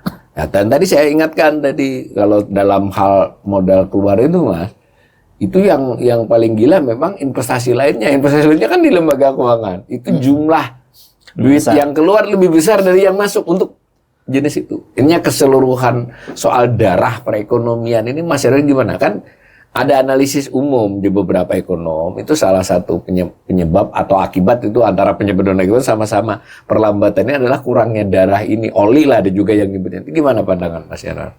Gini Mas Awalil ya, pendapat saya ya.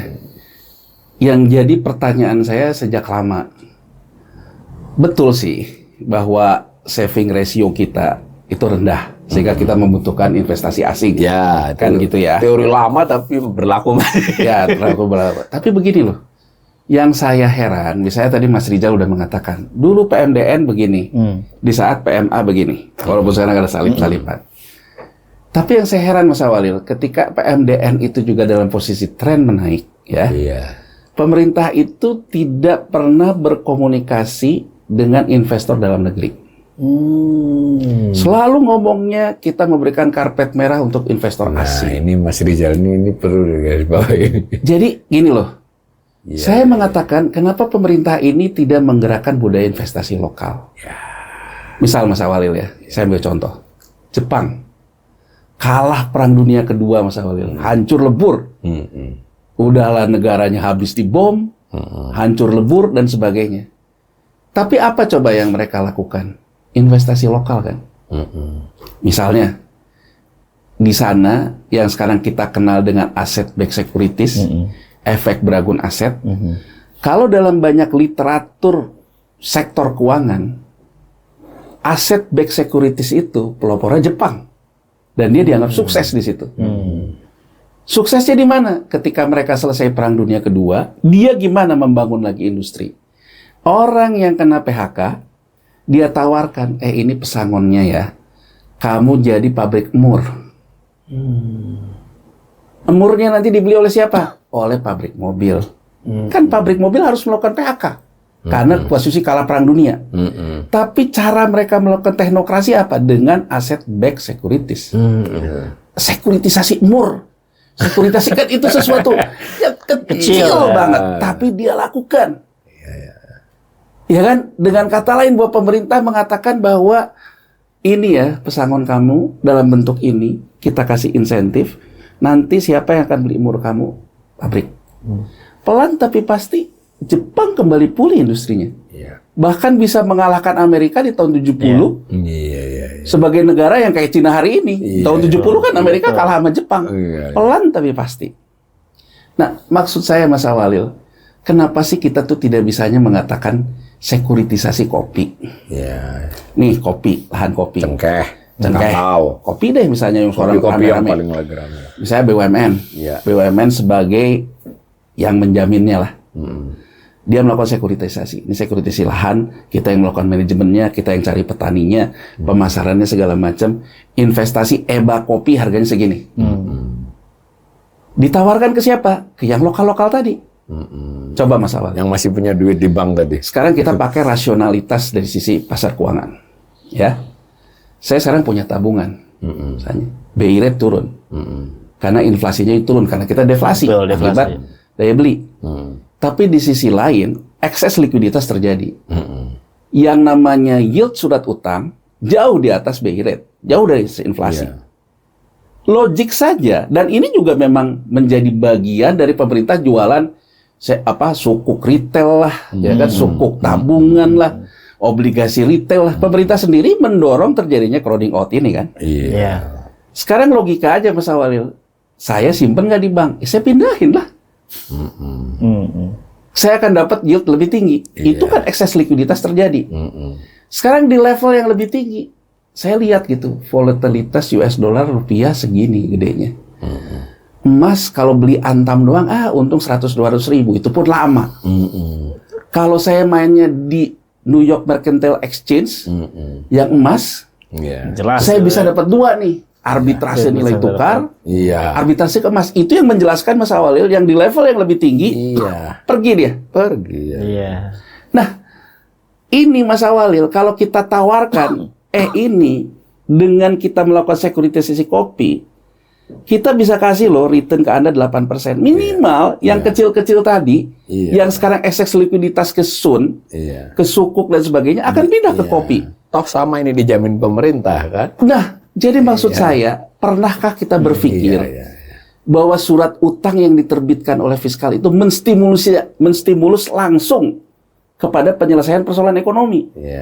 Coba sekarang Mas Rijal, Mas Awalil, berapa penerimaan negara, berapa belanja negara, defisit terbitkan surat utang. Kenapa kita tidak mencabut proyek fiskalnya di belanja? Ini dibiayai oleh hutang. Hutang negara. Secara langsung. Untuk proyek tertentu. Untuk proyek tertentu yang pemerintah berikan return. Artinya uang ini akan langsung melakukan intermediasi. Jadi menurut saya teknokratis yang seperti dilakukan oleh Jepang harus kita tiru.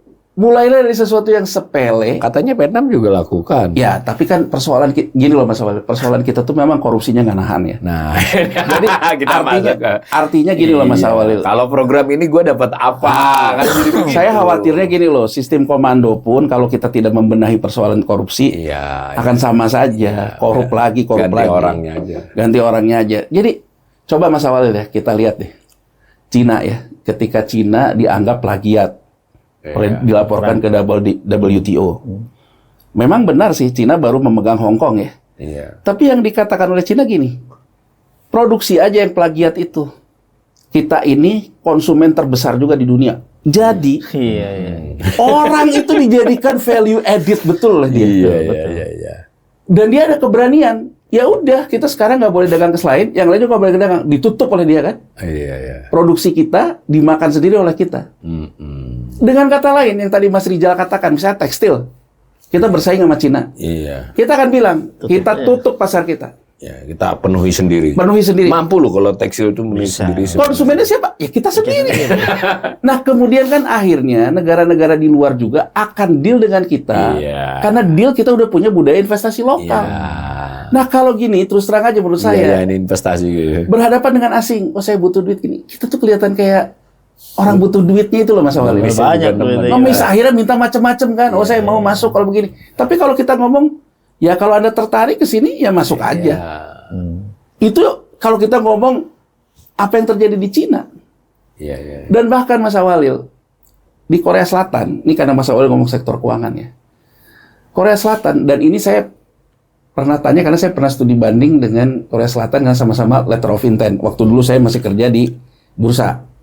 Kan sama-sama Indonesia dan Korea Selatan menandatangani letter of intent. Tahun 2000 saya studi banding karena sama-sama menandatangani letter of intent. Jadi saya tanya, dalam LOI itu IMF dengan Indonesia dengan Korea Selatan sama. Aset yang di bailout itu harus didivestasi. Di negara saya ribut, karena saya dulu banyak ngangani kasus BPPN, harga sahamnya diatur lah, BCA harga sahamnya diatur lah, ada pemilik lama bisa beli lagi. Korea Selatan, waktu saya di Korsel tuh menjelaskan dengan cukup baik yang saya ingat sampai hari ini. Oh kalau kita divestasi itu dibeli oleh investor lokal. Saya tanya sama dia, basis investor Anda berapa? Sebelum terjadinya ketika krisis, basis investor lokal dia di bursa dia 14%. Setelah dia kemudian melakukan banyak program itu, investor lokalnya loncat Mas Awalil ke angka 84%. Ngeri ya. Kita boro-boro berapa persen, dan kita pun juga masih berhadapan dengan orang yang maunya cuan-cuan kan. Terus saya tanya, apa yang dilakukan? Semua divestasi ini yang intinya adalah redistribusi aset negara. Dari aset negara yang segini banyak, diksasilah ke banyak orang beli. Kalau kita kenapa jadi ribut? Indosat diserahkan langsung ke Temasek. Jadi gelondongan modelnya. Tapi dia melakukan satu kerja dulu loh. Satu kerja meningkatkan basis investor lokalnya. Terus saya tanya, gimana Anda meningkatkan ini? Dengan online.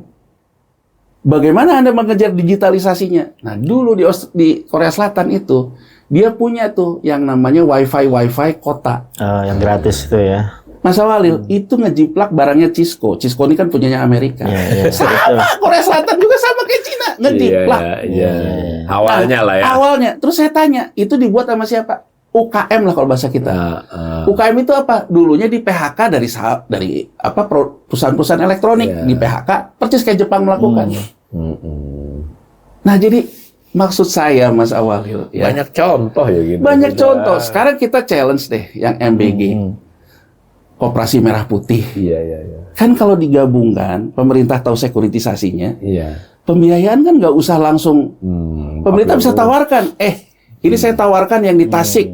Investor lokal ya. Investor lokal beli. Ya mungkin kita juga akan beli gitu loh Mas awalnya. Iya kan karena tapi bukan dengan sekarang tuh gini loh, dengan sekarang tuh gelondongan kayak gini.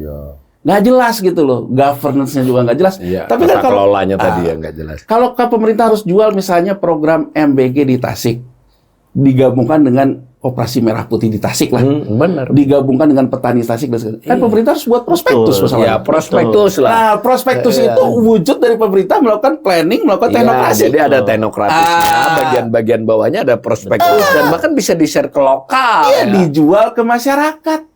Ya. Masyarakat beli gitu. Termasuk juga yang perumahan tadi. Iya, mestinya begitu. Nah, termasuk sekarang yang kelas atas yang keluar kan bisa kita kasih insentif pajak. Iya. Kalau kamu misalnya masuk ke sini beli sekian lembar, kamu akan dapat insentif pajak berapa? Kan begitu Mas Awal. Daripada nggak bayar sama sekali dia di luar. Nah, ini untuk menyambung. Nah, kan dari cara saya menduga pemerintah juga tentu tidak persis seperti kita ya. Tenaga ahli juga menganalisis macam-macam begini. Lalu kan salah satu juga yang mau diandalin dari itu selain 3 tadi, itu lalu ada Danantara. Kan yang dinarasikan sebagai karena kesulitan fiskal. Kan kira-kira gitu kalau dinarasikan.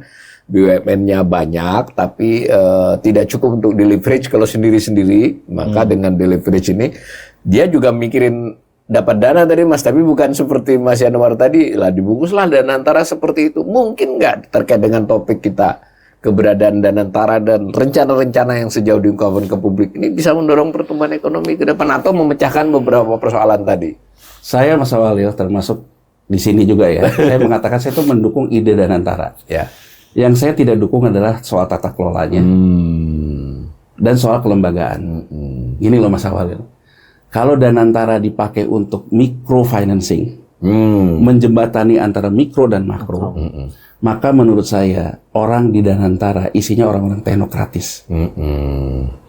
Jadi, mohon maaf nih Pak Mas Awalil, kita dibiasakan sejak Presiden Joko Widodo dan juga sekarang diteruskan oleh Presiden Prabowo Subianto, seolah-olah orang yang berpikir itu omon-omon, seminar terus, profesor nyinyir dan sebagainya. Termasuk podcast kita ini mungkin. Termasuk podcast kita. Menurut saya, mohon maaf. Bahwa orang itu ada porsinya masing-masing. Ketika negara ini belum punya kelembagaan yang baik, belum punya program yang ajak, maka yang diperlukan adalah lebih kepada aspek teknokrat intelektual. Tapi kalau itu udah ajak, yang kita butuhkan mungkin pedagang, sales. Mohon maaf Mas Awalil, Danantara isinya sebuah sales.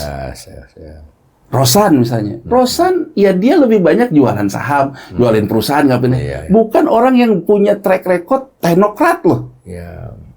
Dia punya tren kan begini, beli perusahaan jelek, dandanin dikit, jual. Artinya kan kapasiti dia portfolio trader. Dagang lah, trading. Kalau pendekatannya portofolio trader, pendekatannya selalu cari investor, investor yang ditemuin pun investor portofolio. Bukan investor yang berpikir jangka panjang. Mas Awalil, kenapa sesuatu. sebetulnya negara ini tetap terus bertahan ya? Karena negara ini sebetulnya menurut saya, banyak orang kaya yang sebetulnya tidak ada di permukaan. Yang bersedekah, yang apa segala macam. Tapi ini kan harusnya dilembagakan oleh pemerintah. Coba Mas Awalil ya, kita tuh kan kadang-kadang menurut saya ambil contoh deh, masa pacul aja diimpor, apa sih susahnya buat pacul gitu? Bener juga. Karena nggak ada insentif dan disinsentif kan? Kalau pemerintahnya insentifnya adalah beli pacul dari dalam negeri, pasti muncul industri pacul. Jadi sekali lagi Mas Awalil, menurut saya Presiden Prabowo yang saya baca ya, ini juga saya baca kan katanya Presiden Prabowo mengatakan, ini saya baca pendapatnya Rocky Gerung ya. Rocky Gerung bilang di media yang saya baca, Presiden Prabowo mengatakan kepada dia bahwa Presiden Prabowo ingin menjadi pemimpin sosialis di Asia. Saya mendukung juga. Saya mendukung. Jadi artinya kalau Presiden Prabowo berpandangan sosialis, maka orang-orang teknokrat yang akan dia rekrut Ya, yang adalah orang-orang yang bisa melakukan persoalan-persoalan mikro disistematiskan. Itu yang akan menjawab menurut saya. Bahwa perkara bahwa di luar itu butuh komando, ya. ya. Tapi maksud saya bahwa ukurannya apa? Gini loh, kita tuh selalu Mas Awalil. Coba kita perhatiin Mas Rizal. Carilah yang market friendly. Market itu kan siapa sih? Iya. Pasar keuangan, Menteri Keuangan. Setuju aja bahwa pasar keuangan harus dikelola orang yang market friendly. Tapi kita tidak pernah mengatakan yang friendly terhadap masyarakat sendiri loh. Jadi ini pemahaman saya ya, masih di jalan Mas Awalil ya. Saya lihat ya, Pak Harto itu kalau milih orang, yang pertama tuh kompetensinya dulu. Kedua loyal. Jadi kalau orang kompeten tapi nggak loyal, nggak akan dipilih juga oleh dia. Gitu loh. Tapi tidak pernah kita ngelihat menterinya era Pak Harto tuh kaleng-kaleng gitu loh. Sesuai bidangnya. Iya, benar juga bahwa sih. dia itu Ya, loyalisnya Pak Harto itu iya. ya. Tapi kita nggak pernah tuh lihat Iya. kaleng-kaleng gitu Iya. di bidangnya. Iya, di bidangnya yang dia pilih jadi Di bidang yang dipilih. Sekarang mohon maaf Mas Awalil, sekarang kalau kita lihat gitu. Iya. Lagi bahas tentang koperasi merah putih, yang ditanya omongan dia di telepon ke partai itu kan. Iya. Itu udah menunjukkan loh Mas. Iya, iya. Mas Rizal, sorry nih, sorry. Sebenarnya bisa dilihat juga rekam jejak dia dengan koperasi dulu apa. Ini contoh ya, bukan Ini kita mau menghina seorang bayangin Mas pejabat. Awalil di Nggak ada. parlemen Iya. lagi membicarakan koperasi merah putih. Iya. Topiknya menjadi persoalan dia ngomong tentang yang di telepon itu. Iya. Boro-boro menjelaskan teknokratisnya gitu. Iya, iya, iya. Kita mau berharap kayak gitu gitu. Iya. Kan harusnya kan yang datang itu seorang menteri koperasi yang tahu konsep koperasi dengan detail, Iya. yang profesornya juga segen gitu sama dia. Iya. Kalau ini jangankan profesor, sesama politisi aja gak segen sama dia.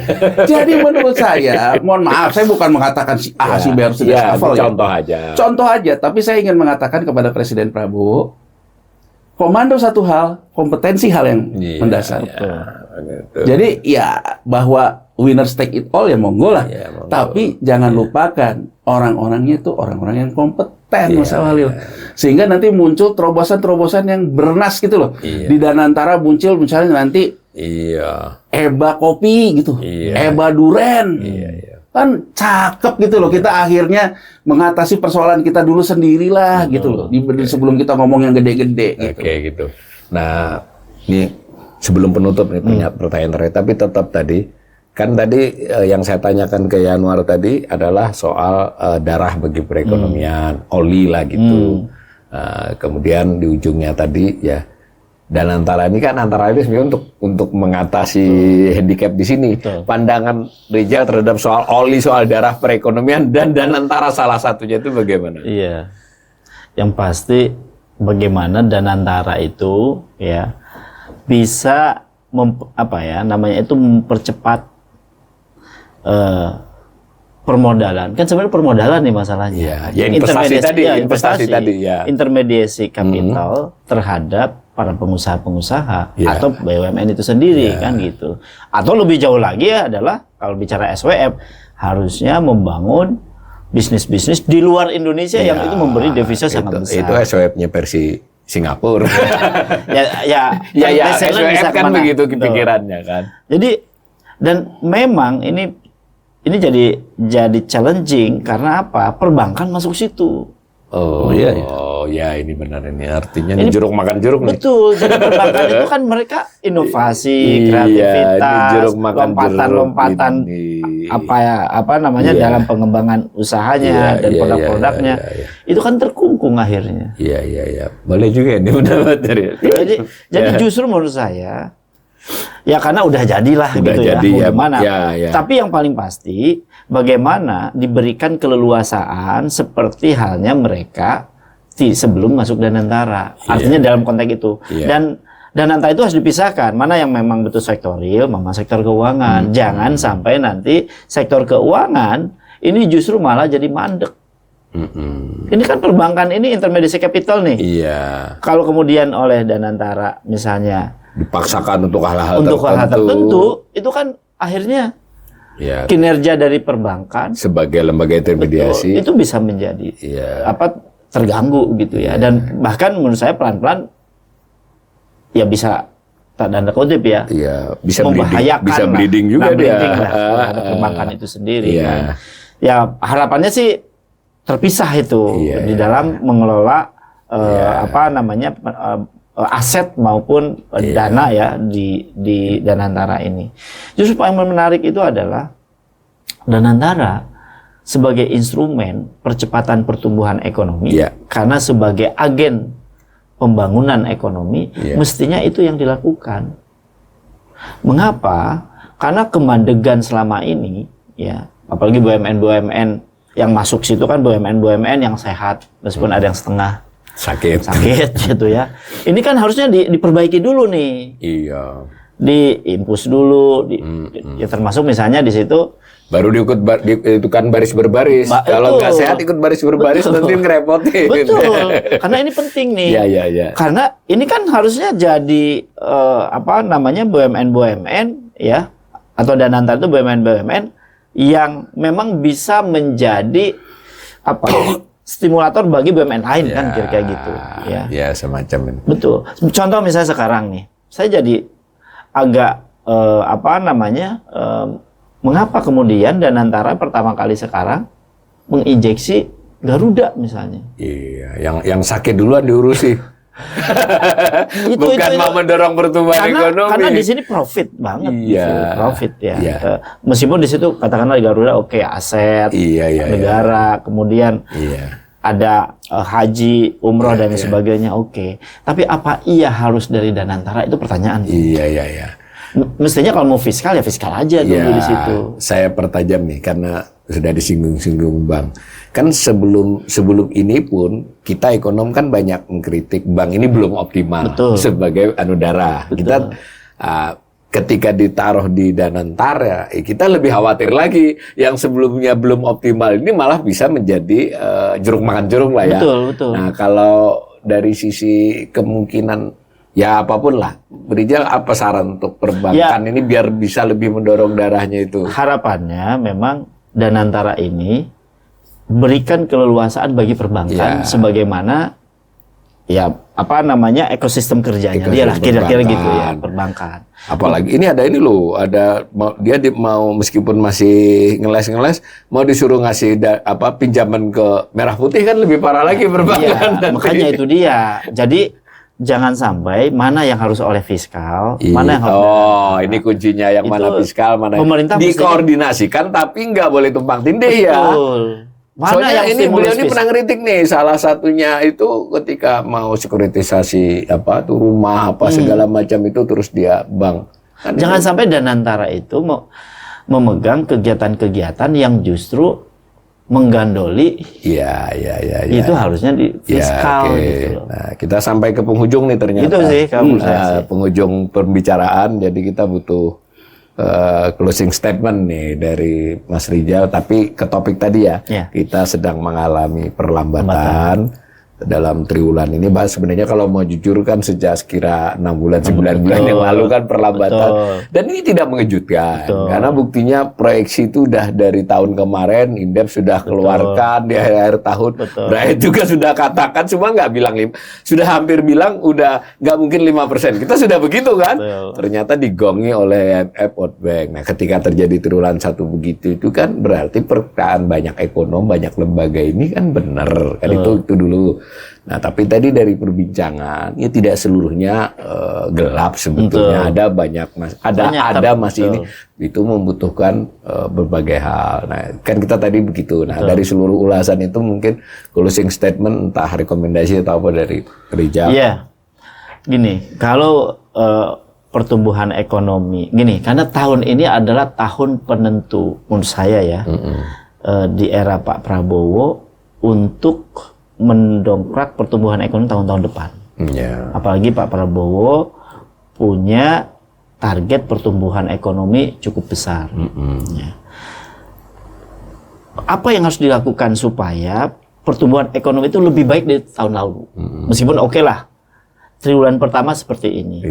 Tapi optimisme harus diikuti oleh Nah, kebijakan dan program yang bisa mengungkit secara real gitu.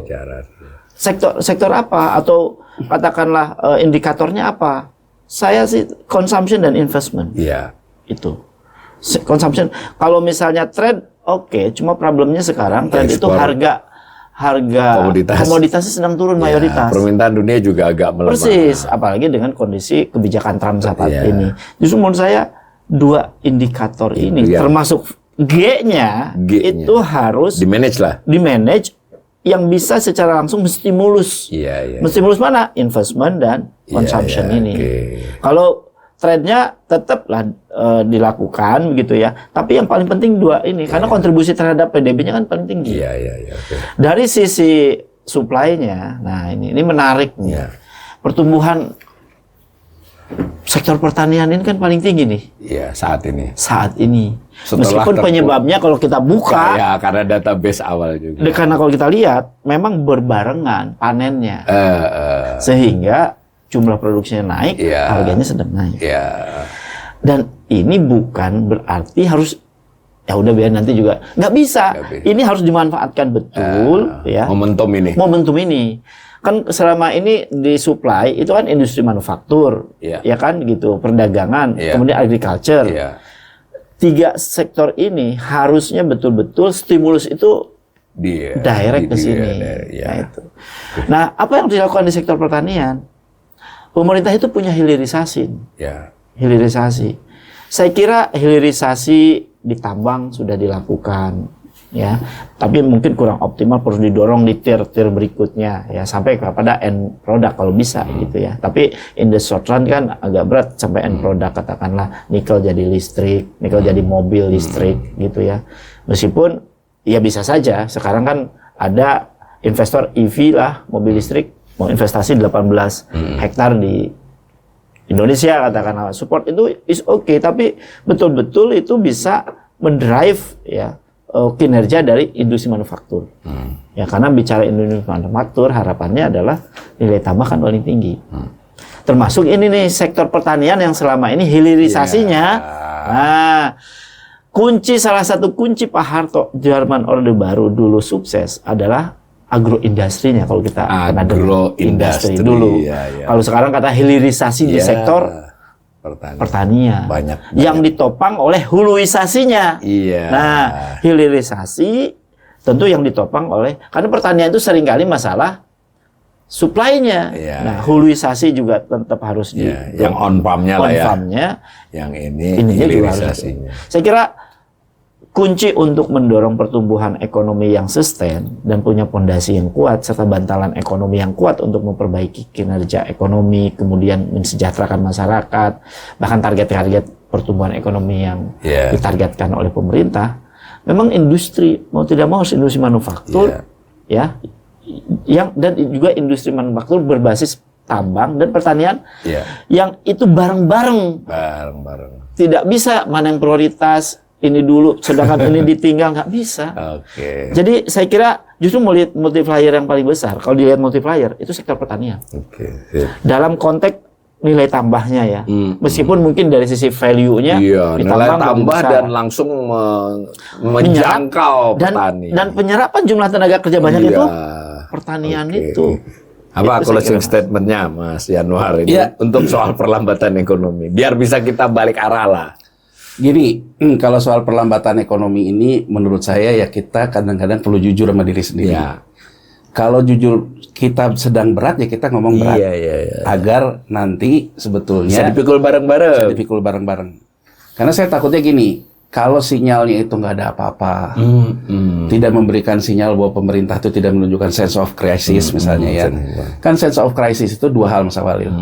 Bisa dilihat dari pemerintah melakukan penghematan, bisa juga dilihat dari pemerintah melakukan timnya efektif. Gitu loh. Sekarang kalau kita soal perlambatan ini, outputnya apa sih? Pertumbuhan ekonomi. Gitu ya? Iya, betul. Nah sekarang inputnya apa? Belanja pemerintah. Ya kan? Yang controllable lah ya. Controllable. Kalau sekarang kita mengatakan di April kita sudah surplus, itu namanya bukan produktivitas. Karena pertumbuhan ekonomi di outputnya turun. Itu karena kita juga menurunkan belanja. Berarti sebetulnya persoalan kita tetap tidak punya efisiensi dan efektivitas fiskal. Betul. Jadi yang dikatakan oleh Mas Rijal tadi, tahun ini tahun momentum bagi Presiden Prabowo Subianto untuk mengatakan efektivitas fiskal itu kemana, efisiensinya kemana. Saya setuju sama Mas Rijal ya. Sektor pertanian Mas Awalil, ya kalau kita lihat di Amerika Serikat ketika mereka keluar dari Great Depression, New Deal, dia membuat semua orang bekerja ke pemerintah, ke proyek pemerintah. Tapi proyek yang dikerjakan itu kan adalah bendungan. Bendungan itu setelah jadi irigasi, itu dia ikuti kemudian dengan kebijakan Green Revolution-nya, land reform-nya dia. Orang yang tadinya bekerja ke pemerintah, kemudian digeser dengan land reform-nya, bekerja memanfaatkan infrastruktur yang diciptakan. Jadi menurut saya, kalau sekarang kita punya momentum pertanian seperti itu, berarti kan sebetulnya desa yang berdaya, desa yang siap menjadi industri, akan mendopang manufaktur kita. Kenapa tadi Mas Rijal mengatakan era Soeharto bisa melangkah ke era manufaktur? Karena agroindustri, orang di desa meskipun produk pertanian tapi sudah terbiasa membuat pertanian ini jadi industri, Mas Awalil. Budaya industrinya tuh muncul. Sudah mulai muncul. Sehingga mereka siap untuk menerima yang namanya industri. Itu ada yang namanya majikan. Ya kan, ada yang namanya ini. Jadi siap juga untuk jadi daerah industri. Jadi saya ingin mengatakan, tanpa membuat sektor pertanian yang bertransformasi, jangan harap kita akan punya manufaktur yang kuat. Jadi menurut saya, efektivitas efisiensi fiskal, Danantara, surat utang negara, harus ada muaranya. Muaranya harus apa? Quick win-nya apa? Nah, jadi kalau menurut saya, quick win-nya Mas Awalil, sejauh ini pertanian diartikan sempit. Seolah-olah pertanian itu adalah soal sawah dan beras lagi. Padahal kita lihat Mas Awalil, kalau kita terus di situ, satu sisi petani sawah kita cekek, on farm tidak dilakukan reform, ya kan? Yang ada apa? Margin dia kecil, harga dikendalikan. Artinya apa? Dua hal kan? Ya, saya ingin menggarisbawahi yang Mas Rijal katakan tadi. Sekarang orang kalau pulang ke kampung ikut ngelola tanah, sawah. Orang yang tadinya dikerjain berdua jadi bertiga. Sama ketika logika kita ngomong ojol. Berarti on farm kita akan makin berat menambah limpahan buruh tani, akan berat juga menerima sewa lahannya. Makanya kan pemerintah harus segera memberikan cetusan bagaimana tentang sewa lahan ini turun, land reform. Land reform. Ya kan, kebijakan transmigrasi diulang lagi. Bagaimana buruh-buruh tani ini transformasi? Mereka harus digeser ke sektor pertanian yang memberikan margin sky is the limit. Salah satu contoh sky is the limit, durian premium. Kita banyak durian tapi kita bukan premium. Salah satu juga yang marginnya besar, kopi, benar. kakao.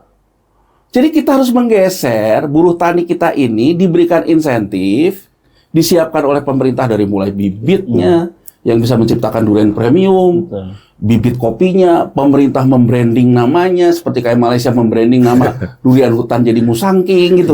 Itu kan kerja-kerja yang pada akhirnya akan menciptakan multiplier, tapi sektor industrinya basisnya pertanian, Mas Awalil. Konsultan branding hidup. Konsultan branding hidup, bagaimana membranding kopi ini gitu ya, konsultan dan sebagainya. Itu kan udah industri, tapi basis produknya pertanian. Digeser ke sini, kemudian muncullah lagi yang dengan koperasi segala macam ini, jasa pertanian. Mas Awalil, sekarang kita mungkin harus bersampai kepada satu titik mengatakan gini, pupuk deh misalnya, pupuk di tanah A sama tanah B nggak bisa generik lagi, nggak bisa kita kasih NPK yang sama, basis subsidi.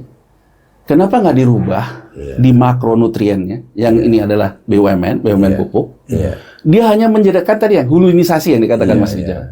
Dia hanya memberikan bahan baku hulunya.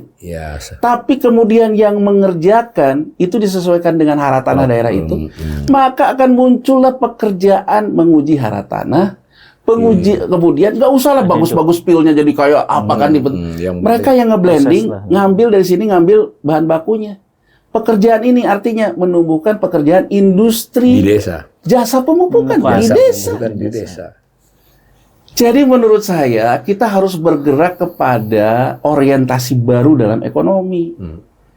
Begitu ini terjadi, misalnya nanti saya pernah lihat misalnya, saya pernah lihat video di YouTube gitu ya. Durian itu ternyata biar manis ditambahin apa ketika dipupuknya, zat apa sehingga hasilnya jadi manis. Jadi apa? Magnesium Kan ini industri Mas Walil. Ada industri riset benih, ada industri riset segala macam. Nah, jadi kalau menurut saya, kalau Presiden Prabowo Subianto memulai dari ini, ormas akan hilang Mas Walil, karena orang ada pekerjaan. Artinya situasi kita kondusif untuk masuk ke manufaktur. Jadi maksud saya, perlambatan ekonomi ini kadang-kadang mungkin kita bisa komunikasikan, ekonomi lagi melambat. Dalam perlambatan ini mungkin saya tidak bisa juga kayak Aladin yang simsalabim ini. Tapi saya akan melakukan ini yang akan kita nikmati jangka menengah, jangka panjang. Dan menurut saya itu yang harus diceritakan oleh pemerintah hari ini. Bukan dengan pemerintah mengatakan bahwa nggak ada apa-apa. Akhirnya nggak ada yang dikerjain. Jadi lebih baik kita mengakui 3 tahun ini kita perlu sakit sama-sama, tapi kita bangkit sama-sama. Dibandingkan kita mengatakan tidak ada apa-apa, tapi orang ngerasa kok saya sakit ya. Itu sih Mas Walil. Makasih Mas Rijal, Mas Yanuar. Demikian pemirsa ya, saya tidak simpulkan dari percakapan kami ini, mudah-mudahan bisa menambah informasi, memperkaya pandangan dari para pemirsa, syukur didengar oleh para pengambil kebijakan atau pelaku ekonomi. Demikian, sampai berjumpa di IEC berikutnya. Ini IEC yang ketiga.